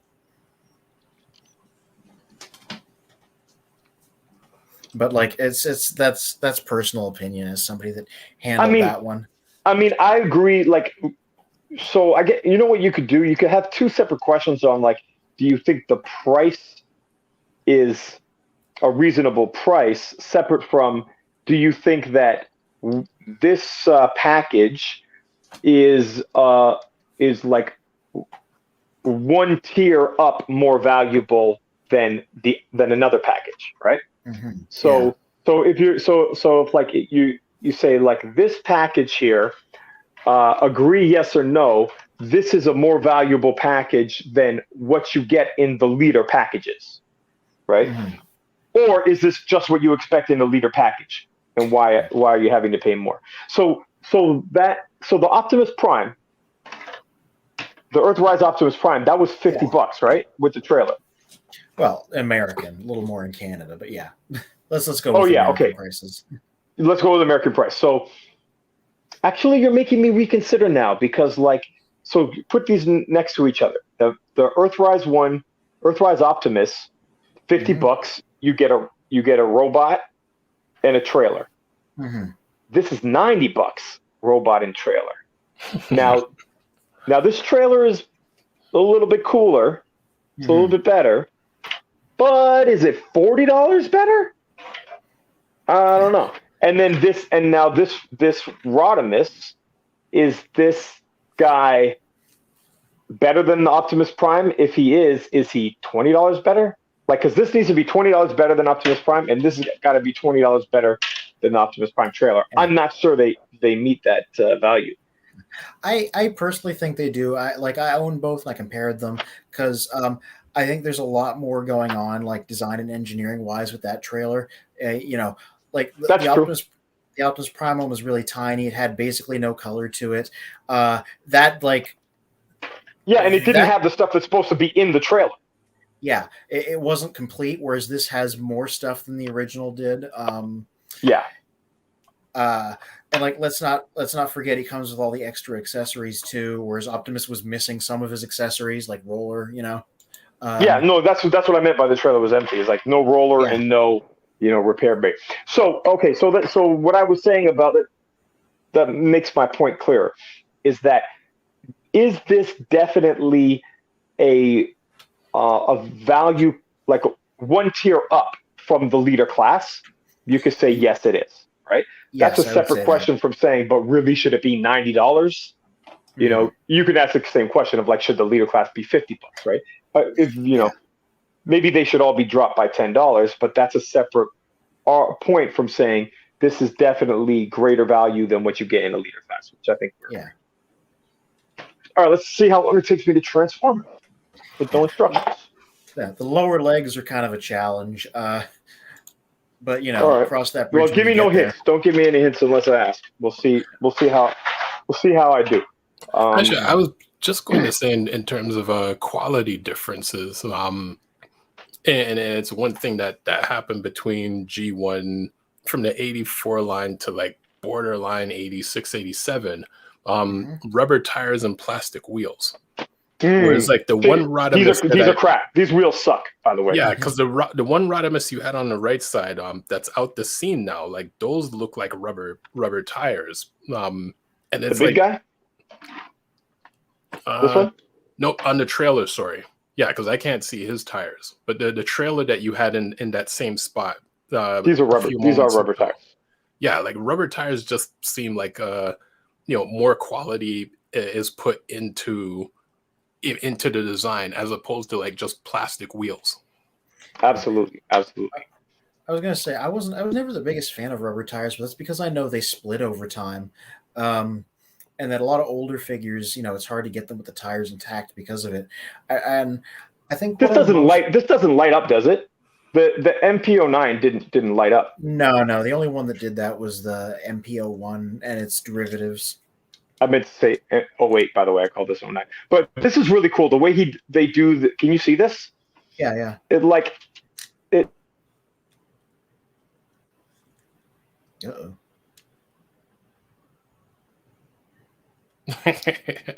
And we've lost Steve once again. Oh boy. My connection just. Can you hear me now? Yeah. Yep, we can hear you. We're not getting a different visual, but there he goes again. Well, I have a visual of Rodimus kind of falling backwards. I mean, I agree because he's probably alluding to like the clear plastic headlights, and I'm like, yeah, that was a cool thing. Hoodlum had that same thing going on. Oh, and they do look like they, you could put like little LEDs in them for them to light up. And so you see this one? Yeah. Like they look like lights. Like it looks like it could be LEDs. I think it's just the effect they did, but it's more than just paint. Yeah. I was gonna say I'm interested in what you would think of the fully transformed. Yeah. See, there's the front of the car mode changes when it combines with the trailer because you can see Yeah. the front of it on the bottom. Sneaky. So Well, this is the MP with the rubber tires. I was gonna say, with the rubber tires, I wonder if it's a case of the environment that the figures are sitting in, either on the shelf, course. humidity or anything. Because like I have some figures that we could say these figures are almost 40 years old. The rubber tires are still intact. Yeah. I was gonna say I'm more fond It's of luck of the draw though. Yeah, I don't think it's a materials thing as much as it is like a sculpted construction thing. Because okay, this is a third party guide, but the official masterpieces do this too. Like this is a G2 Beachcomber. These are plastic tires. I mean, they're not rubber, but they're sculpted to still look authentic, right? Sorry, what company? What are you looking at? What are you holding there? This is a Fans Toys Beachcomber. Oh, nice. No, it's an X Transbots Beachcomber. Sorry. Yeah, XTB. Yeah, in green. Yeah, they did. It's a G2 version. Nice. But like these are plastic. You got tires. really bad lighting. Like hold it on the other side of the camera. Yeah. There we go. Yeah. Now close up. Yeah. Yeah, but like these are plastic tires. They just look like rubber ones because they've been sculpted and painted really well. Right. And I know some of the later masterpiece cars, the official ones, did this too. Where like they're not rubber, but they still look good because they put like the sculpt work into them. But then they won't roll as nice. Yeah, that's true. But they also won't split in a few years. So well, you just gotta you have to respect your transformers. You got to keep them in like a climate controlled environment. Okay, got to get a humidor for your transformers. A humidor. Wow. We should make a Transformers Collectors Club modeled after like a oh, that would be a good spoof. Make a video of like a gentleman's club where it's like, but instead of like a cigar club, it's Transformers. And we have like all the like climate controlled glass. Yeah. Oh, you want to flip keep those behind? Oh yeah, no tips. No tips. Oh, we didn't set a timer. See how long it'll take me. Nah. Step one is pull it all apart. Yeah. I was gonna say this one thing. Does look really nice. This paint is nice on this. Like. Yeah. I was gonna say like the thing that I didn't want to sleep on was it's not like the same way that Hot Rod Studio Series 1 was deluxe sized, but obviously had more engineering going on. I think this guy is Voyager size, but he's got way more going on than an actual Voyager. So, some of that money went into this too, Do you feel like it's MP level engineering? I'd say that. It reminds me of like Masterpiece Sideswipe and like Masterpiece Prowl and stuff. The Carbots, yeah. Yeah. Which were roughly the same size and I think have the same level of complexity. And did we say that you and I were just talking about the Earthrise or the Siege Carbots earlier today, right? The Sideswipe model, right? That core design. And I think on a previous episode, were we saying, correct me if I'm wrong, I just want to verify this with you. I think we were sort of saying that like that figure, the engineering clearly borrows from the masterpiece. Like that's what they did with those cars, yeah? Yeah, a lot of the War for Cybertron trilogy guys like clearly cribbed from the previous masterpiece versions. Sideswipe, Bumblebee, little bit of Siege Optimus. Like it's a thing. Oh, this is nice. And the way is there diecast in this? No, I checked. There is no diecast. Yeah, like what they do, like it doesn't I can tell it's not metal, but But like it's the got that way, sheen. Yeah. yeah, exactly. It's got the look. I tap it, I'm like, it's not. But like when I unfolded these legs, like I looked at it and I'm like, that's what it looks like when I see, my fans' Yeah. toys, shiny Yeah. stuff there. So Hoodlum had those thighs like that in diecast, and they looked exactly the same. Well, even from the camera view here, his like yellow I get tail plate, it looks like a well talking painted about metal. Yeah. this, yeah, no, that's exactly what I thought when I first looked at it. I like had to do a double take, and the same thing with the thighs. Those were the two parts. I see a 400 step transformation happening here. Yeah, I'm looking at those legs and I'm like, ooh, you hit the tricky part. Oh, there's nothing tricky about this. Come on, this is all. This is all. The only thing that's slowing me down is that I just don't know exactly what it's supposed to look like. But like obviously the wheels are going to go in there and then it's going to go outside here. Yeah. Well, Oh, good thing cute. Galvatron wasn't There you go. chasing him. Like he's been stuck in mid transformation for like 5 minutes. No, but to your point, I was just about to say, like, so you're talking about the way the wheel collapses, right? Mm. Yeah. That's actually what I was about to say is, there's nothing on here that we haven't seen elsewhere. But actually, that little collapse is fairly unique. Yeah. I was gonna. Yeah, there you go. There you go. You gotta strain it a little bit. Unfortunately, that's the one thing about this guy I don't This like. guy. There's no way he could not talk about it. He's got it. Prime there you go. directive.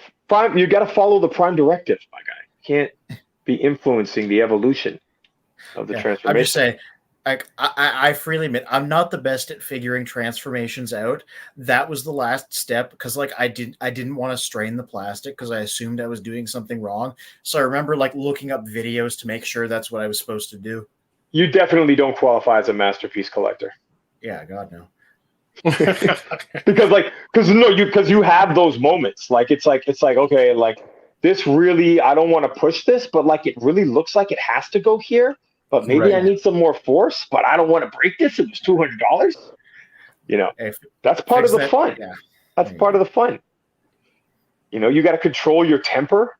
Like, oh, I just wanted to go here. No, don't push. Don't push. Well, with me, it's always a matter of like, did I miss a step? Did I interpret this wrong? I'm always like, if I feel like I got to force something, my immediate go-to suspicion is that I missed something or I'm interpreting it wrong. Mm-hmm. Yep. Yeah, but you're interpreting from instructions, right? As opposed to what you got to do is like, so you have your visual interpretation of like, okay, I sort of have an idea that I want the car shaped like this or the robot shaped like this. You have that. But then I think like where other people go wrong, like my advice would be, take your time to look at the joints. Like when you're trying to be like, I think it's a twist, like look in there and see, like, is there an additional joint? Mm-hmm. And I think like a lot of people just like skip that step of like, you quote unquote know it has to go this way, but like just confirm that there's such a joint. And then once you do, that's when okay, I just got to push it. You use your Bill Gates mindset of problem solving or reverse engineering. Indeed. I was gonna say, is there any storyline in terms of this character and the one directly behind him of like the bottom legs having having black legs as opposed to the red? I think the black is tune accurate, or the gray. Yeah, it's weird because like the original toy had red legs with silver stickers on them, and for the animation, like that's what the G1 toy looked like, and the animation just decided to make them solid black instead, and so most modern things that aim for tune accuracy have the black boots, and then things that are specifically trying to do the toy are the only things that include the red now. Well, it's funny you mentioned that, and it goes back to what you guys were saying, like right in the beginning. I didn't recall that in the cartoon he had black legs because I'm so used to in the comic books, and in the toys he had the red legs. So it's like I I would have to go back and then like watch and like, oh, he did have black legs. Yeah. Were they are they black or gray? Oh, look at that I matrix. think they're Yeah. dark gray. Yeah, you got a matrix in there. Removal. Yeah. I was gonna say, Where's Scourge? yeah. It's interestingly enough, while it looks like the one that comes with Earthrise Optimus and Studio Series Hot Rod, that's actually a different tooling. Yeah, it's tinier, isn't it? The back end looks different too. Like if you compare them side by side, you can see. I'm gonna say like there's Isn't it also quite a bit smaller? Yeah. There's a large step on Kingdom Rodimus Prime that has not yet happened yet. Oh well, Spin told me I have to go get Scourge? Scorch. Yes. Actually, is there a version of is there a Scourge. poisoned version of Scourge that exists? No, that's not been made. I've not even seen a third party do that, but that'd be a good choice for That would for be a very tool. good choice. Poison? What are you talking about? When he stole the Matrix for a bit in Oh Burton yeah, House and yeah, then yeah, got, yeah, like, yeah, yeah, melted. yeah. That'd be a pretty easy custom to do. Yeah, just stick it in the microwave. Yep. I was thinking, like light a match. Don't Actually, throw some slime all over them. A question to both of you guys: is there a version of the Matrix that is that fits both Optimus and Rodimus?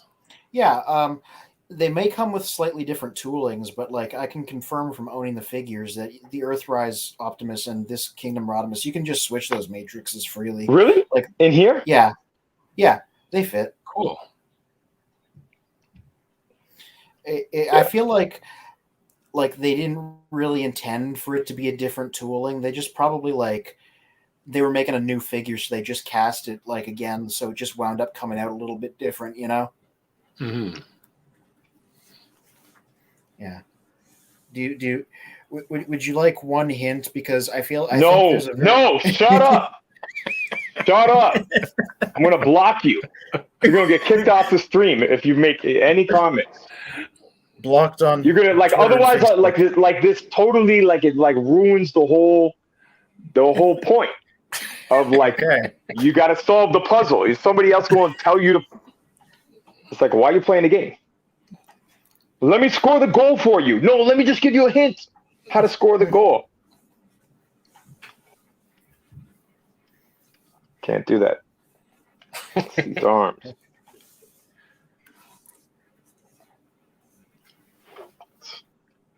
You guys talk amongst yourselves. I'm transforming. I'm just in rapture. I'm like, let's. Okay. You can watch me and talk to Spin. Watch me funny. talk to Spin. Like, hey, remember? Watch me talk. Oh, to you guys Finn. can do. You know what you can do. You know what you can do. You can do commentary. But you just can't give any hints. And we're coming around it would be now. really We're hard at the 3-minute mark. In the 3-minute mark. 3-minute mark. He's got the legs on. He's got the legs on. Left side. Left side. Right here. Left side. Left Yeah, side. still Done. trying to Left figure side that done. upper torso out. Yeah. Upper torso. All right. Now he's got a swing. Now, don't mean a thing if it ain't got that swing. As MC Shan always used to say. But And ladies he does gentlemen, appear. Yeah. It does appear to be going for the sweep. He does appear not I wonder if he the remembers- scored sweep. I wonder if he remembers Studio Series Hot Rod. Studio Series Hot Rod. Actually, he doesn't because he still has not unboxed it. Or rather, I unboxed it, but yeah, I didn't get Oh, a chance. damn. you're out the camera. Dang. I was going to say, now it's not even a hint because I was going to say this is a broadly similar transformation. But You if we do the other need to transformation- shut There your you mouth, go. dude. You need to shut your mouth. I fucking knew. I didn't knew give it you any anyway. hints. No, but you just don't know, what is appropriate and what is inappropriate. Like, I don't Ladies know. and gentlemen, as we can see that the arm has been twisted about 46 times and is now in the left position with Rodimus's head kind of in a forward facing Yo, position. guys, that's it. No, we need to do that. Like, that is a good skit. That is a good skit. Transformation Wars. You see that? And you have like the two people transforming, and then we'll comment on it, but not like a hyper, not like like a sports thing, but more like chess, right? We see, we like, Or golf, or golf. No, that's what it is. It's golf. They're like whispering when the guy's trying to take the last shot. Like, we see he's made it past the Rodimus Prime torso twist. It's a Yeah. treacherous step, easily overlooked, but it ties the entire torso together. Yes. All that's As left- a matter of all- fact, if those of you who remember back to the Transforming Olympics 2014, you'll recall that a very similar twist was made in the torso just in the nick of time before the buzzer ran out. And ladies and gentlemen, while Rodimus is in the mid-transformation mode, remember this show has been brought to you from Patreon from thechildrenofprimus.com. Don't forget to join. You'll get transformation tips. Weekly transformation. Yes. And we're rounding out the plugging in of the shoulder assembly. He's going And in. He's going in. we He's see- looking for connections. And you can see Thinking from the look about- on Rodimus Prime's face that he is incredibly harrowed and burnt out by the experience. Rodimus Prime, for many who don't know, derived from the 1986 movie of the Transformers, where he was changed from Hot Rod to Rodimus Prime within a minute due to the Matrix. Yes. And then he then declared that the Cybertronian Wars had ended, but only 1 week later they started up again. That poor fellow. Some say he's a poor fellow. Some say he just called for a ceasefire and then pretended as if he stopped the war.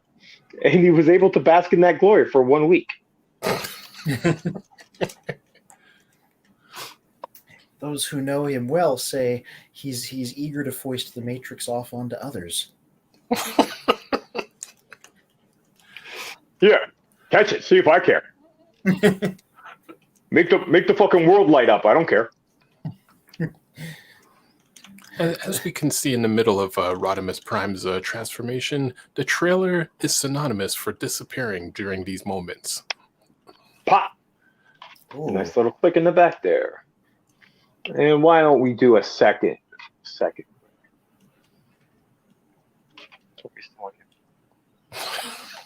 Guy goes. You can see he's attempting to plug the back in. Should have done that the other way around, maybe. Or we could commentate it like soccer. It's like once he gets the transformation, that'd be like goal, goal, goal, goal, goal. I'm gonna wake up the neighbors. The amount of yelling that a soccer announcer's supposed to do. Oh, I know. I can't do that right now either. It's like, ah! Holy shit! Oh, Oh, I think that's the first time I've ever heard you swear. Right, I forgot. Yeah, This is get this last piece in here. you got to do a thing. There's a thing you got to do. Yeah. I'm doing a thing.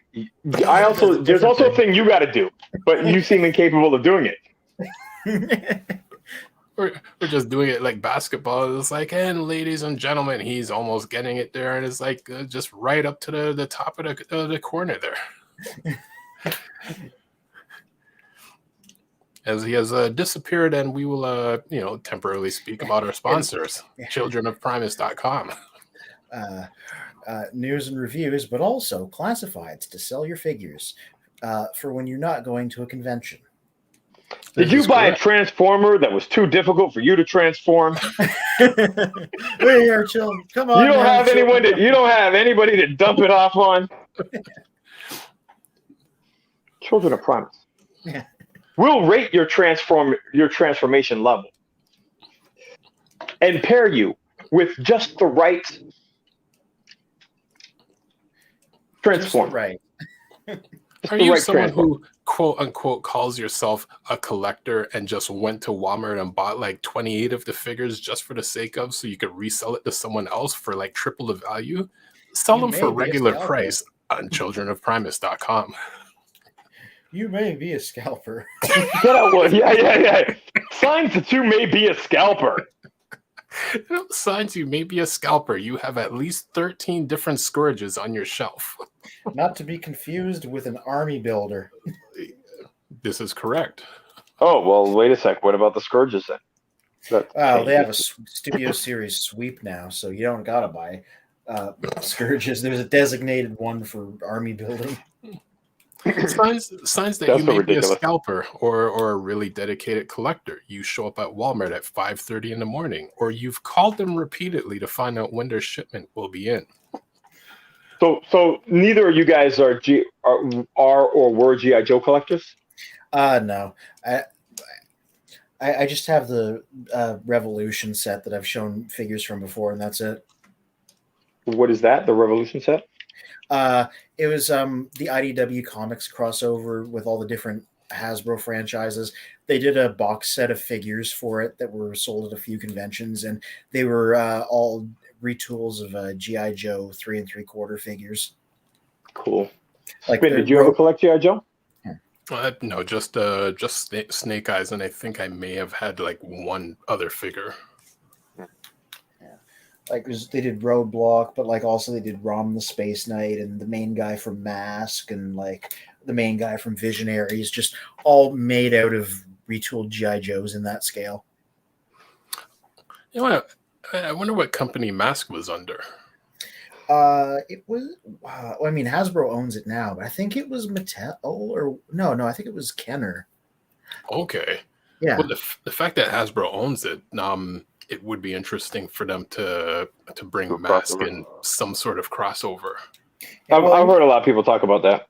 Mm-hmm. Yeah. Well, like IDW did it there for a while. They were part of the Revolution thing, and then they had their own comic series for quite some time. Nice. Like most of it ended, but like most of the stuff ended. Like it was all done when IDW rebooted. Right. Yeah.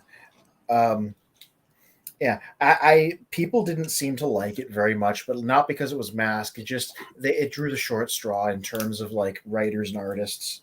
Unfortunately. Okay. Yeah. I don't know. I didn't read any of the solo Mask stuff. I just read they were in a lot of crossovers. I say it's because I mean Mask was a really cool concept. It's unfortunate they came out during the high point of Transformers. Yeah, and it's funny because in the IDW version of Mask, they came up with the idea for those transforming vehicles because they capture Blitzwing and start studying him, and because he's a triple changer, they start modeling their vehicles that can turn into two things after him. Interesting. Oh, That that's makes cool. sense. Yeah. This is fiction written when? Like the last decade, like I think 2016 or so. Okay. Yeah, like the 2010s at some point there. All right. Now, did these fall off on yours? Those things, yeah, they can come out. Those are the things in the chest, right?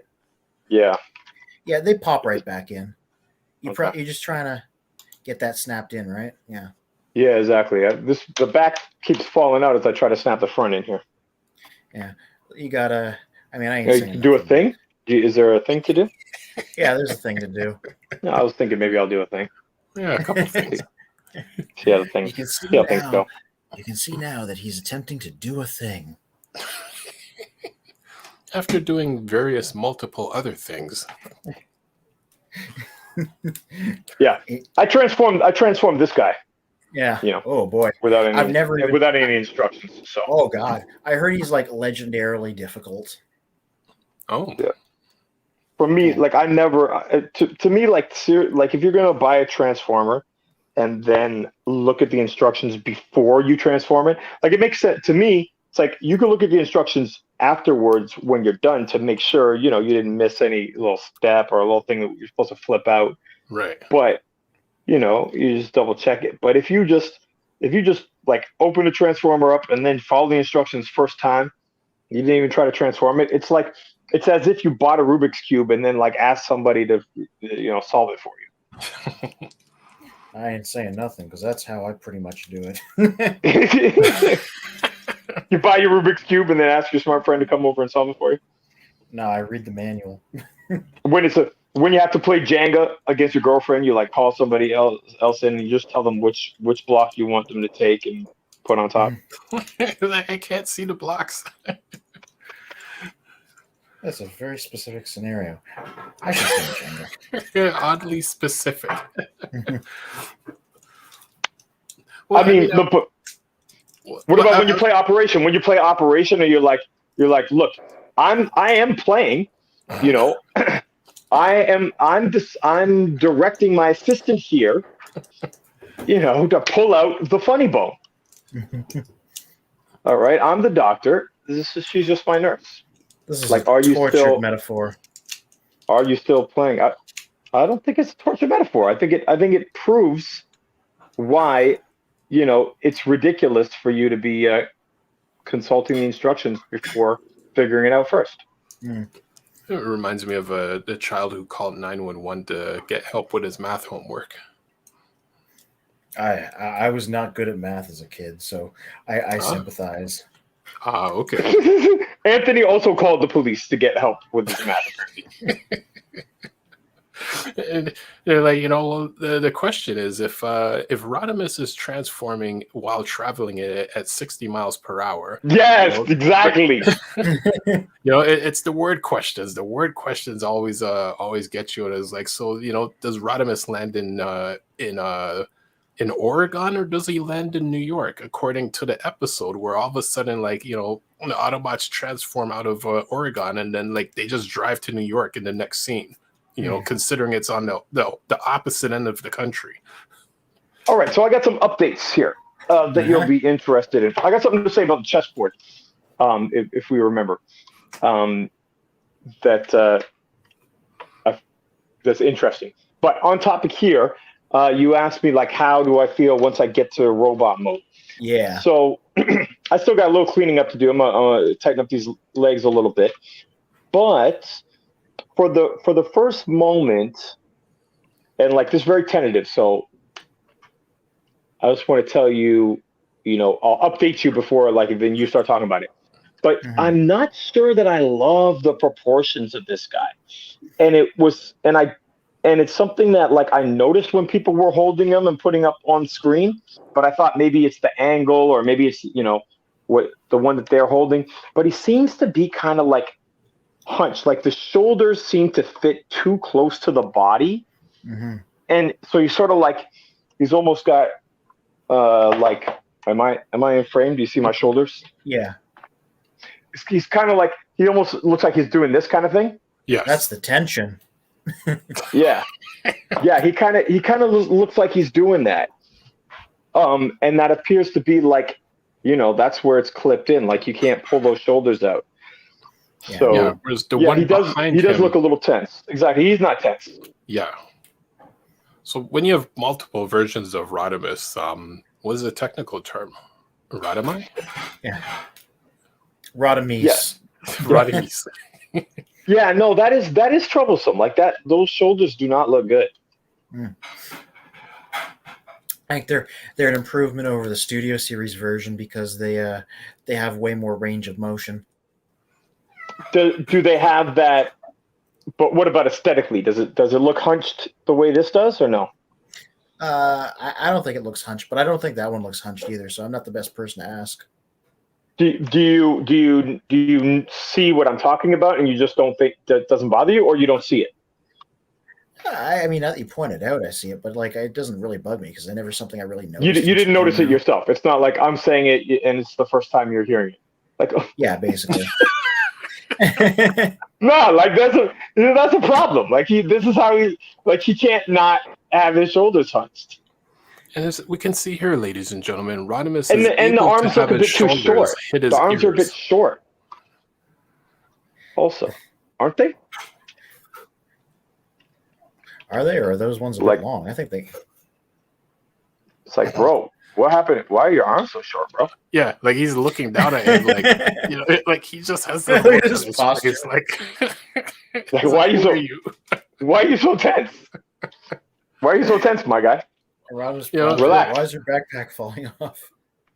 Yeah. Yeah. Well, that is he's just his looking problem. This off. guy, like, that does not clip. Yeah, Right? They he's- did a he's much just better. looking off, These and he's clips like, here were nice. Those were nice and like solid. You know, Like- click it in there. I know it's staying in there. This guy is like, he's flimsy. It's funny. He's flimsy, but I think he has the better design. So okay, so of these three, who's just proportions, right? We're not talking about like imagine if they're exactly the same size, same Right. materials. We're just talking about like shoulders to leg to arm ratio. Left. For me, it's the left one. The masterpiece. Yeah. Yeah, I don't like. I mean, just body proportions, yes, but I will note I don't like how panely he is compared to the other two. I'll give this guy a compliment. Like, I mean, he looks great. Like the shine, you know, like the impression that there's die cast in those thighs, you know, and on that wing. That's cool. And the sculpted detail in here, this is sort of like the aesthetic actually of Carry, the DX9 Carry. Yeah. Whereas these two are going for this very clean, simple, you know, simplified cartoon look. What's the middle one again? I know I've mentioned that before, but it's Mechanic Studios Hot Rod. okay, yeah, that's why I never remember because it's not one of the big ones. Yeah, it's not one of the big names. It's Mech Fans Toys, basically. Oh, okay. I think Mech Fans Toys is like they might be the third company right now doing Legends. Maybe fourth. I guess Iron Factory might be third. Of like who's like contemporary companies that are turning out those Legends figures. But of course, this masterpiece was notoriously fiddly, you know, falling all apart, and people were breaking his knees and stuff. So this is the best toy here. Like this is the toy where you're playing with, and if the piece falls off, you can put it back on. And he also that chest looks good. Like solidly. he and aesthetic, like in terms of not just physically the toy, but also the aesthetic. Like he's more he's a thicker Rodimus, right? Yeah. He's not as skinny, right? This is more of like a macho Rodimus, you know, except for the shoulders being all hunched up. But that wide chest is different, right? Yeah. Long I think the other two a little suffer, more muscular. Yeah, I think the other two suffer a little bit from the fact that they also serve as hot rods. So they decided to err on the side of skinniness for them, so they could also represent that other character in their other forms. Yeah, that's a possibility too. Now, and does he have a visor? Yeah. No, he doesn't. Where's the visor? Oh, that was a hot. Yeah, this head is good. Only thing. Oh, and you know what's neat about this too? It's like yeah. Yeah, tell me. There's two different colors here. Like, is that paint or different plastics? Yeah, I'm not. That's what I was actually gonna say. Like, I don't know what that is, but like they gave it two different shades of red. Studio Hot Rod has that too. That's like fidelity to the animation where they did that. That looks nice. Yeah, and it's a different kind of plastic, and like tactile wise, it's nice. Yeah, I was gonna say I just like this face because it's different and it communicates a certain character that I dig. Yeah, like gravitas. Yeah. Right. So that's what I was saying is like, you know, this face did the same sort of thing. I always loved his squint. Always made me laugh because he looks like you just said something stupid. He's giving you a look. Yeah. He's like, you fuckers. Yeah, that's exactly what that face is. I don't know. This might be the better one of all of them. Look at this chest. That's a Quintesson face. Like You're one right. of the variation of Quintessons. Yeah, like all the other faces we have are too generic. This is the real Rodimus Prime. This is a Rodimus Prime who's sick of you, mister. Look at how shiny he is. Yeah. Look at that. Rodimus is just side-eyeing everyone. Yeah, straight up.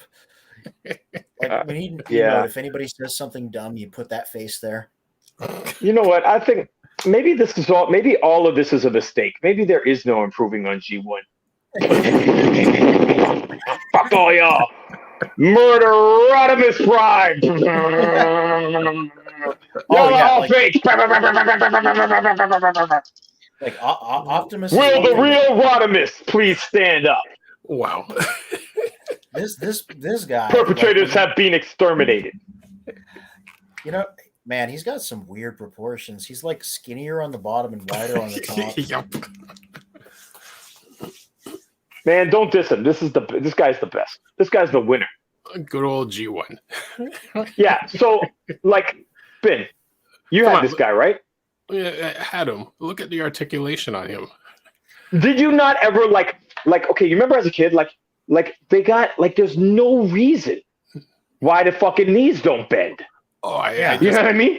Yeah. It's not like jazz where like the whole engineering like it'd be really difficult to separate those legs. Like, And dude, like Hot Rod, those compress, so like he's that part's taken up by a transformation step. right, exactly. You know that would be more sophisticated engineering. Here, there's like no reason. Like, why isn't there just a joint there?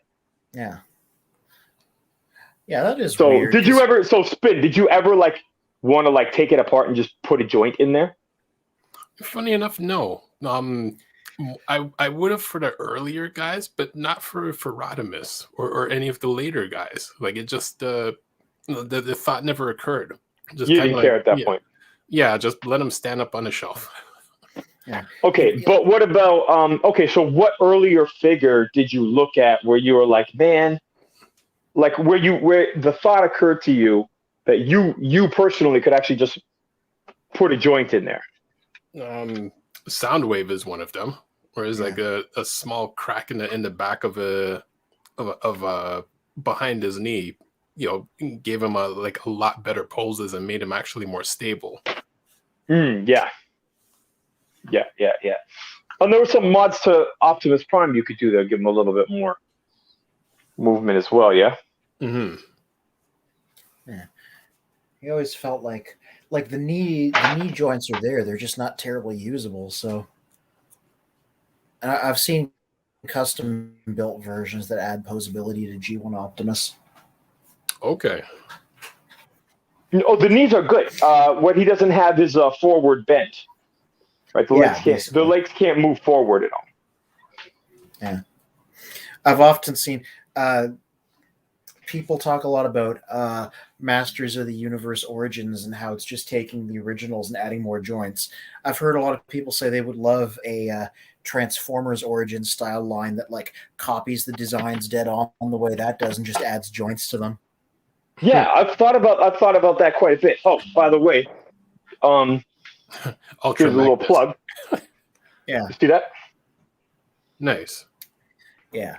So so this is the Origins, Yeah.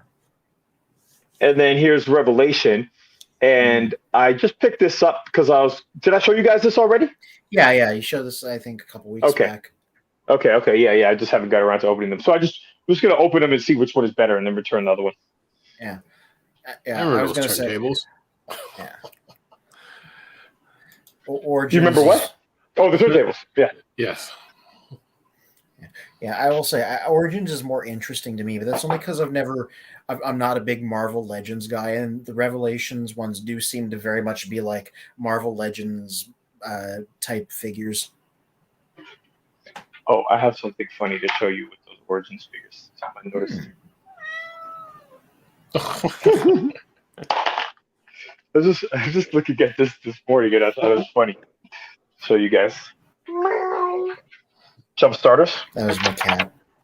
Don't forget your jump starters. Yeah, actually. So the characters.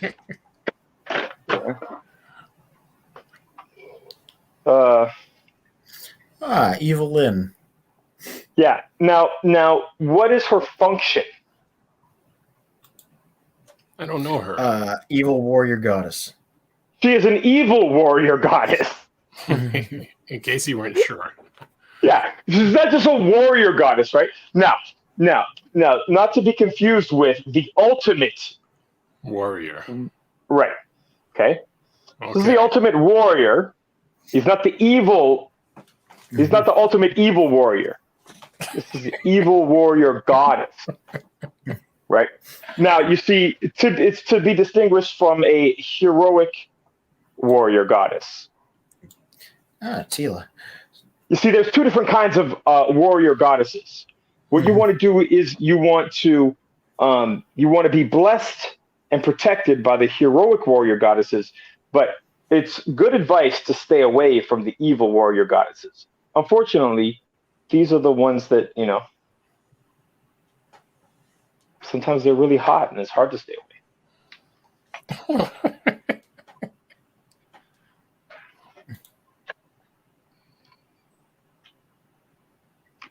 This is Masters of the Universe, Freddy Krueger. Oh, nice. That was before they added articulation. This is just like a 5 POA. Yes. Yeah. He got cleared up. Yeah, because these are older. I remember seeing these some years back. Yeah. I'm in on the Origins line. Yeah, a lot of people seem to really dig it. That I keep hearing buzz about it. Here's these guys. Oh yeah, that's another one of those weird gift sets that people only want like 1 out of 3 on. Yep. Yeah. Although you know what, I actually ended up. I think I want all of those. There's only 3 things in there, right? Yeah, there's the 3rd Power Dasher if you were collecting those. There's the good IDW style Impactor if you want that, and then there's Clear Mirage if you want a Clear Mirage, right? Okay, so clarify this for me. So the what is better? So this is the good Impactor. What's better about him? Well, first. His head sculpt is specifically modeled after his look in IDW's like Last Stand of the Wreckers and things, rather than his Marvel UK one. He's also got a little bit more paint, but like that the big reason people want him is because he looks like his Last Stand version. Well, I don't know what that means, but Last Stand of the Wreckers, the IDW comic that everybody loves. He was in that, and that version of him has a different head that looks like he looked like in that comic specifically. I get that. The part that, like, when I say I don't know what that is, I'm saying, obviously I didn't read that piece of fiction or whatever. Yeah. But that said, like most of the time, you started off the episode talking about like, when the things are packaged together, in the ways where the desirable figure is there along with stuff that is less desirable to a different audience, at least. Yeah. So, but in this case, I like in this case, I was able to go in on the package, whereas I'm not getting that sideswipe one because I didn't get this model of Mirage because I had the previous one, the Generations one. Yeah. So I don't mind having this, like, so I already have a Mirage representation, for my Chug display. Which is this old Mirage over here, right? Yeah. So I didn't really need to upgrade. I didn't really need to swap him out. Like I don't need that character. So having a clear one, and given that that's actually, it's not just a random clear transformer. It's he turns invisible. Yeah. So it was cool. And then Power Dashes are cool because that's like obscure G1, and then this is the better looking Impactor. So that's one case where it worked out for me. Yeah, and like. Different groups of fans would want different things in that set for different reasons. Like, there's a lot of people that just engage with IDW comics that would just want that Impactor because he's from that one comic. Right, exactly. Like, people want to put him next to like Thrilling 30 Springer because that was the Springer from that comic and stuff, Thrilling 30 Springer. Is that this guy? Yeah, this guy. That is exactly what he looked like in Last Stand of the Wreckers. So like people will want to put that Impactor next to this Springer, All right. Well, now you've given me some useful information. Yeah. Those two guys are gonna have to fight each other. Yeah. Wait, were they on the same side? They were on the same side. I've mentioned this before, but this Impactor being branded a Decepticon is like an odd choice. Yes, we did talk about that. Yeah. Overlord was the villain of that comic. So if you have Titans Return Overlord, that is the other one that people want these guys to fight. obviously I would have Carnifex if I was going to have one of those. Yeah. So yeah, like this comic that you haven't read, it's Springer, Impactor, Cup, and a bunch of others fighting Overlord and some of his flunkies. So that's the setup. And so, but does Impactor at any point change affiliations? No, he's an Autobot the whole way through. All right. So I know we're rehashing this conversation, but like it's like there's a piece that's like somehow it's not missing. So there's something I'm not getting from the way you told the story. So like they branded this guy a Decepticon, and you said there's something weird about it. Is it not?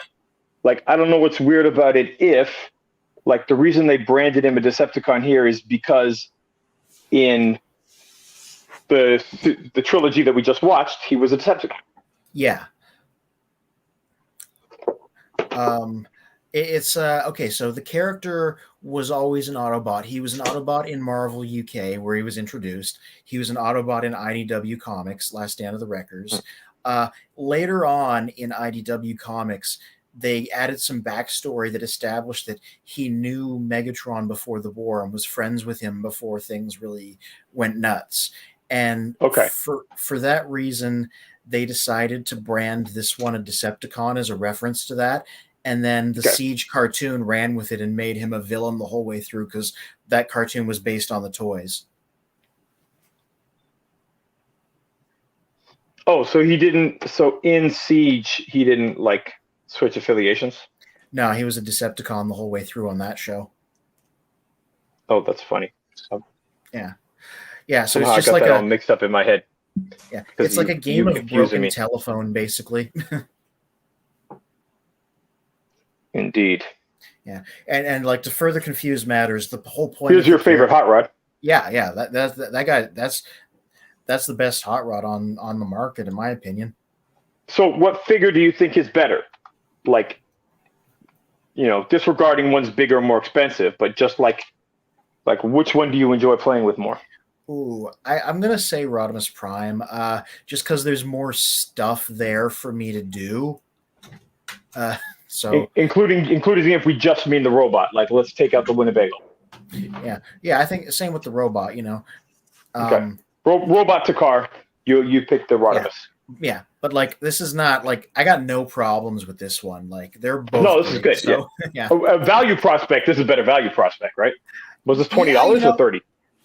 It's a Voyager, so it's bigger. It is whatever the Voyager price point is in America bucks. I don't remember offhand. Probably 30. Yeah, it's like 30-ish. Yeah, 30-ish. Which is what, $50 in Canada? I think it's more like 40. God, I don't know anymore. I don't pay that much attention to price points. Okay, so question for you though, like as dope as this Rodimus is, everybody's saying this Rodimus is so good. How does the Galvatron compare? Like, it seems like he's a letdown in comparison to this hot rod. Oh, that's a. Yeah. Like, does he really stack up? I've heard he's great. I don't have him though, so I can't comment. Oh, okay. I could be wrong. I've heard people say. I thought people were complaining about his shoulders and his arms being too long or something. Well, what happened, and this is funny too, the first shipments of him had his shoulders misassembled, and it was a really difficult problem to fix. Later waves have already fixed it. He's going to get rerun in Legacy, and presumably that'll still be fixed. A funny story is when I was at the 80s Toy Expo a couple weekends ago, there were people selling him, and they straight up had labels on the boxes now that said, this one has the fixed shoulders, this one has the unfixed shoulders. Wow. Okay. And different prices for each? Oh, yeah. Like, it was like a little bit more for the fixed shoulders version. Yeah. Yeah. But yeah, like, that was a whole thing. But, like, outside of that, I heard pretty good things about him. And also, it was like you could fix the shoulders. It was kind of difficult, though. It's not like a quick unscrew. There's some like pins and things. So, do you want to show us? Oh, you said you don't have him. No. I mean, he's on my eventual to get list, but like I'm not rushing. funny. I would think. I would almost think that there would have been a reverse in price, where it's the unfixed version would end up being more because now it's it's Rare. going Yeah, to be a you're bit right. of a rare thing. Yeah. Hey, yeah, you're right. I have seen. Also, I've not actually seen him on store shelves, but like I could order him if I was really trying. I've actually seen the Toy Colors one on store shelves, but I don't get to look at it because it's in a Generation Selects box, so there's no window or anything. Wow. Yeah, That's no fun. yeah. Mhm. That's the only downside to that packaging because it wasn't. And I've said it before. I'll say it again. Those brown cardboard boxes weren't supposed to be on shelves. They're like that because they thought they were going to be an online only thing. Yeah. Wait, so are Generation Selects on shelves? They are on shelves in Canada at Toys R Us's and in EB Games's or Okay. GameStop's. Yeah. And what figures in particular? Well, I mean, Or most you're of just them saying are- in general? Yeah, in You're general. just saying in general they sell the Selects figures. Yeah. Like Oh, that's funny. I was saying recently, I saw the Toy Colors Galvatron they did, but just the Right, box okay. with the label, so I can't like get a good look. So, do you guys know about the Fans Toys Fortress Maximus? Oh, the gigantic guy, yeah. Yeah. I've heard of him or about it. You heard about it, yeah. Okay, so they announced it and showed some CAD drawings, and they actually showed it scaled to Hot Rod, to their Hoodlum figure. Oh, okay. And like it's gigantic. And that was a couple of years ago, like a year before the pandemic, probably 2018 or something like that. But just recently now, like a couple of weeks ago, they released some images of Cerebros. So they're like getting ready to release Cerebros. Right. And they're releasing him as like basically as a headmaster to scale with their other headmasters, right? Wasn't the Cerebrals like I think $200? Well, look, the first two headmasters that they put out, they've only put out two so far, Mhm. which are Mind Wipe. I have them in the other room, but here's the originals, right? So it's a Skull Cruncher and Mind Wipe. No, Right. Skull Cruncher's not out yet. Sorry. Weird Wolf and Mind Wipe are the ones that they have put out, and they were $150 each, Ooh, okay. US dollars. Right. But now Chomp, the third one, is $250 US dollars.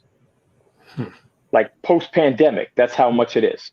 Right. So like, as much as like I wanted to complete that set, like, I was in on these things for $150 each. I'm not buying it for $250. And so that raises the question: what is Cerebros going to be? Is it now going to be like before we were anticipating it'd be $150? So now is it going to be $250 just for the Fortress Maximus head?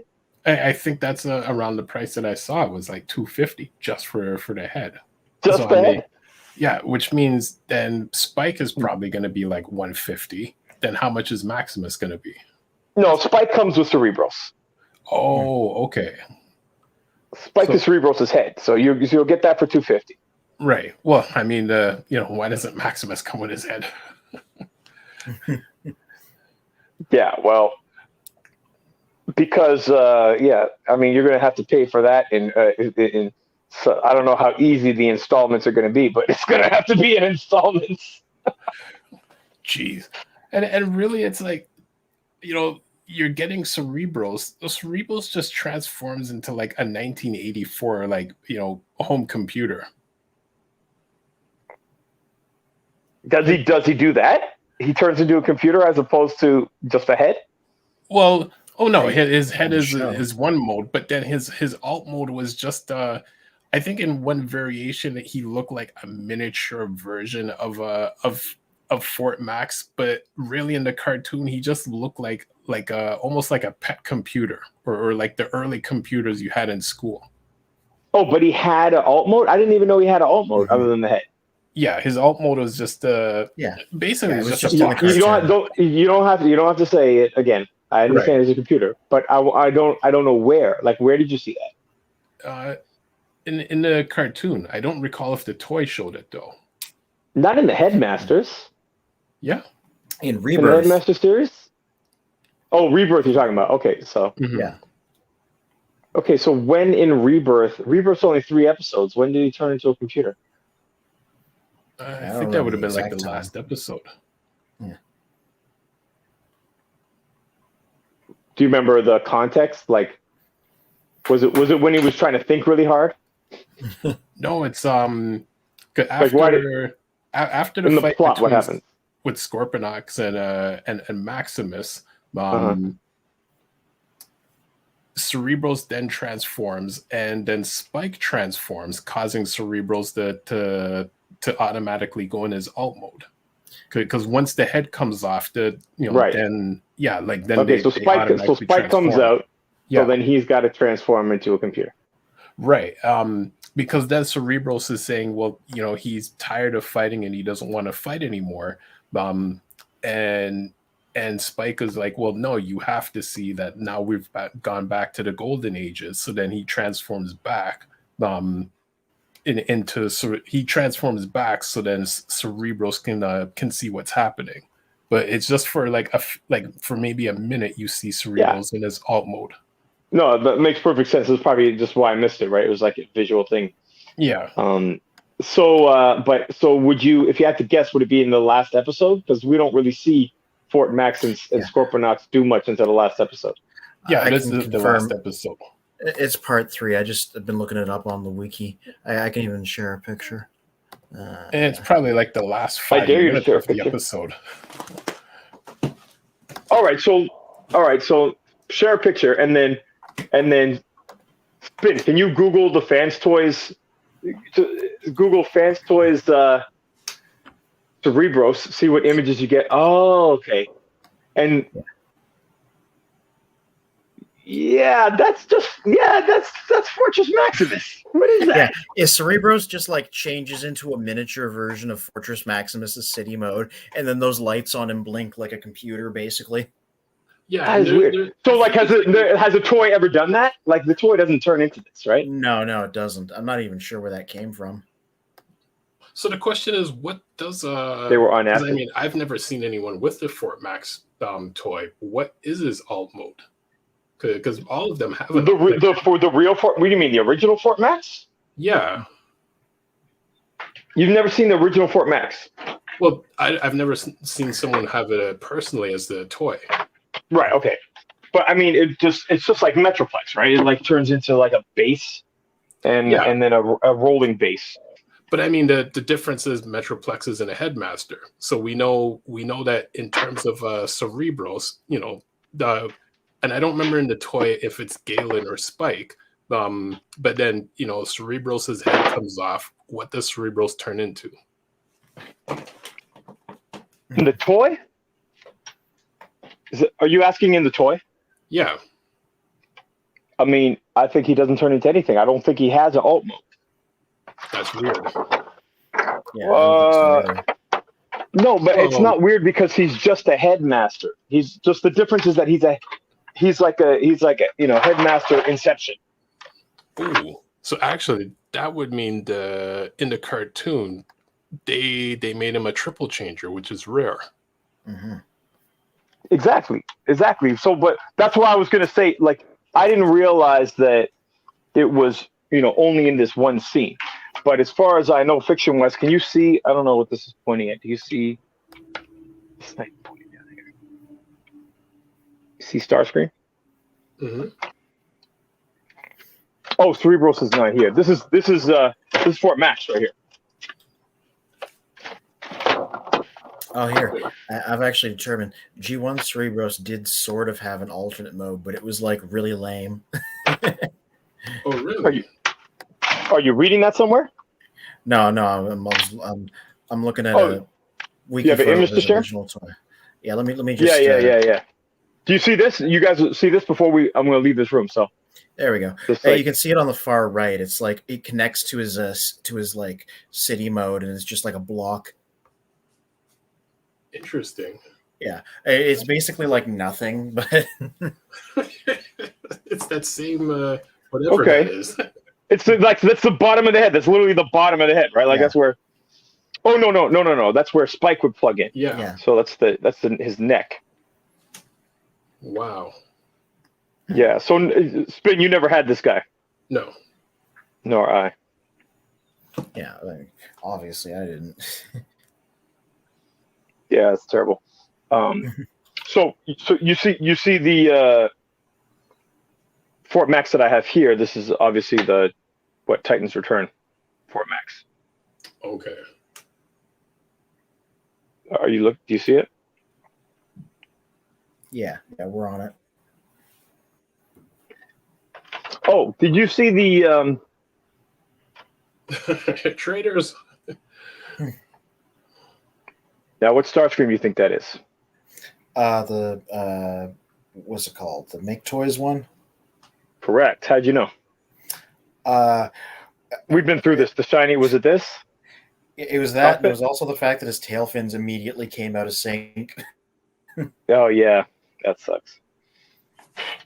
I think Bobby said that he prefers this one in alt mode. Like he says, this is the best tune accurate jet. Comparing this with the what is it called? Of course the new Masterpiece one, and then what is the other one called? The one that just came out, DS Deformation Space. Oh yeah, that's DS Deformation Space. Have you seen those? Not offhand, no. Oh, so that's the other Masterpiece scale third party Starscream that just came out, which is competing with MP52. A lot of people say it's better.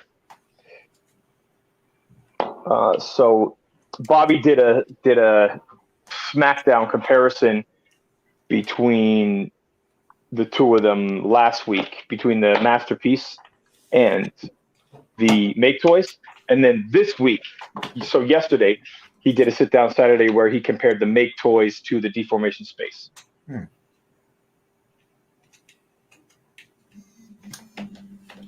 Well, it was a hot rod day. We didn't get out any Lion-O toys today. We didn't do any ho ho ho jokes. We'll have to do those another time. We'll. Yeah, I mean, we're gonna be able. We're gonna have plenty of time to do ho ho ho jokes, in December. Yeah, which is around. So, are you guys dressing up for Halloween? Apparently, we're going to be putting pumpkins on our heads because we have giant ones that we got on the farm. Oh, That sounds pretty good. We're going to make face jack-o'-lanterns instead of regular ones. nice. Make an actual mask out of it. That's pretty cool. All right. Well, I did a transformation on camera. I did an unboxing on camera. You assembled all the hot rods, and it's my favorite character right there. All those Rodimus Primes. Yeah, roll call RODIMUS. It's a handsome bunch of figures. Is there any good ones that I'm missing?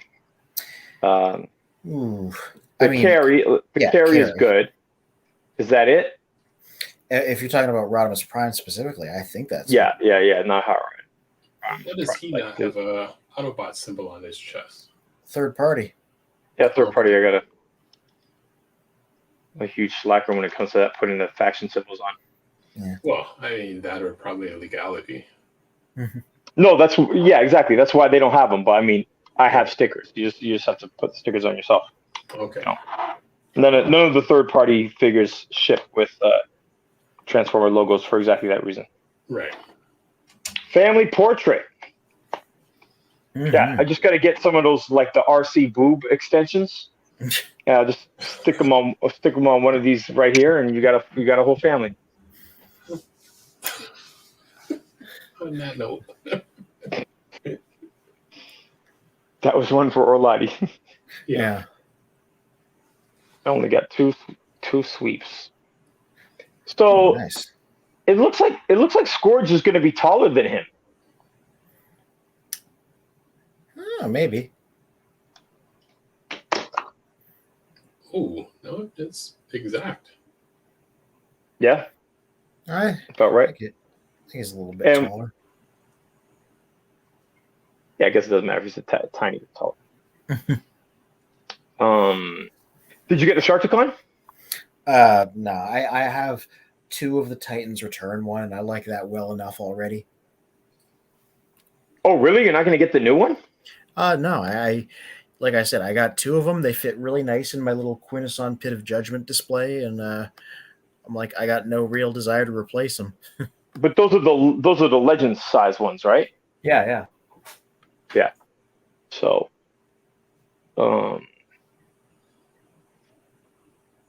yeah, I think that's actually something I'm missing from my G1 collection is Sharkticons. Mm-hmm. Really? Yeah, I don't have like, I don't think I have or maybe I've got like, like a broken one from like a bin, Right. From a lot, but I never had them as a kid, and I don't have a nice one. The things that I'm missing from my G1 collection, they're so few. Like there's so few figures, Mm-hmm.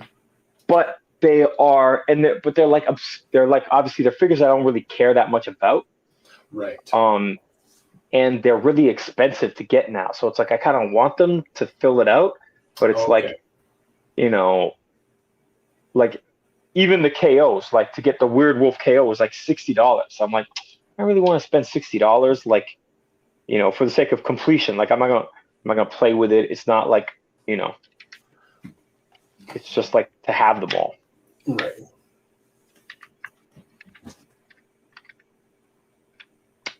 Collector's dilemmas. Well, there's a collector dilemma. One conversation in one of the groups that somewhat backfired, and I think to the point that the person deleted it. They were complaining that a specific Starscream, I believe it was Starscream, they weren't able to buy it, and now it's available for like, I believe like $30. Everyone backfired on the person commenting, saying, well, they must sound really privileged because that Starscream, when he came out, was between $15 to $30 to begin with, and now you can find it on eBay for $30, and it's already been out for a year and a half. How are you complaining about it now? I don't get it. Nobody got it. It's it was really a confusing thing where it's like, well, if you didn't buy it when it came out a year and a half ago for like $30, why all of a sudden are you posting a year and a half later complaining that it's going to cost you $30 to get it?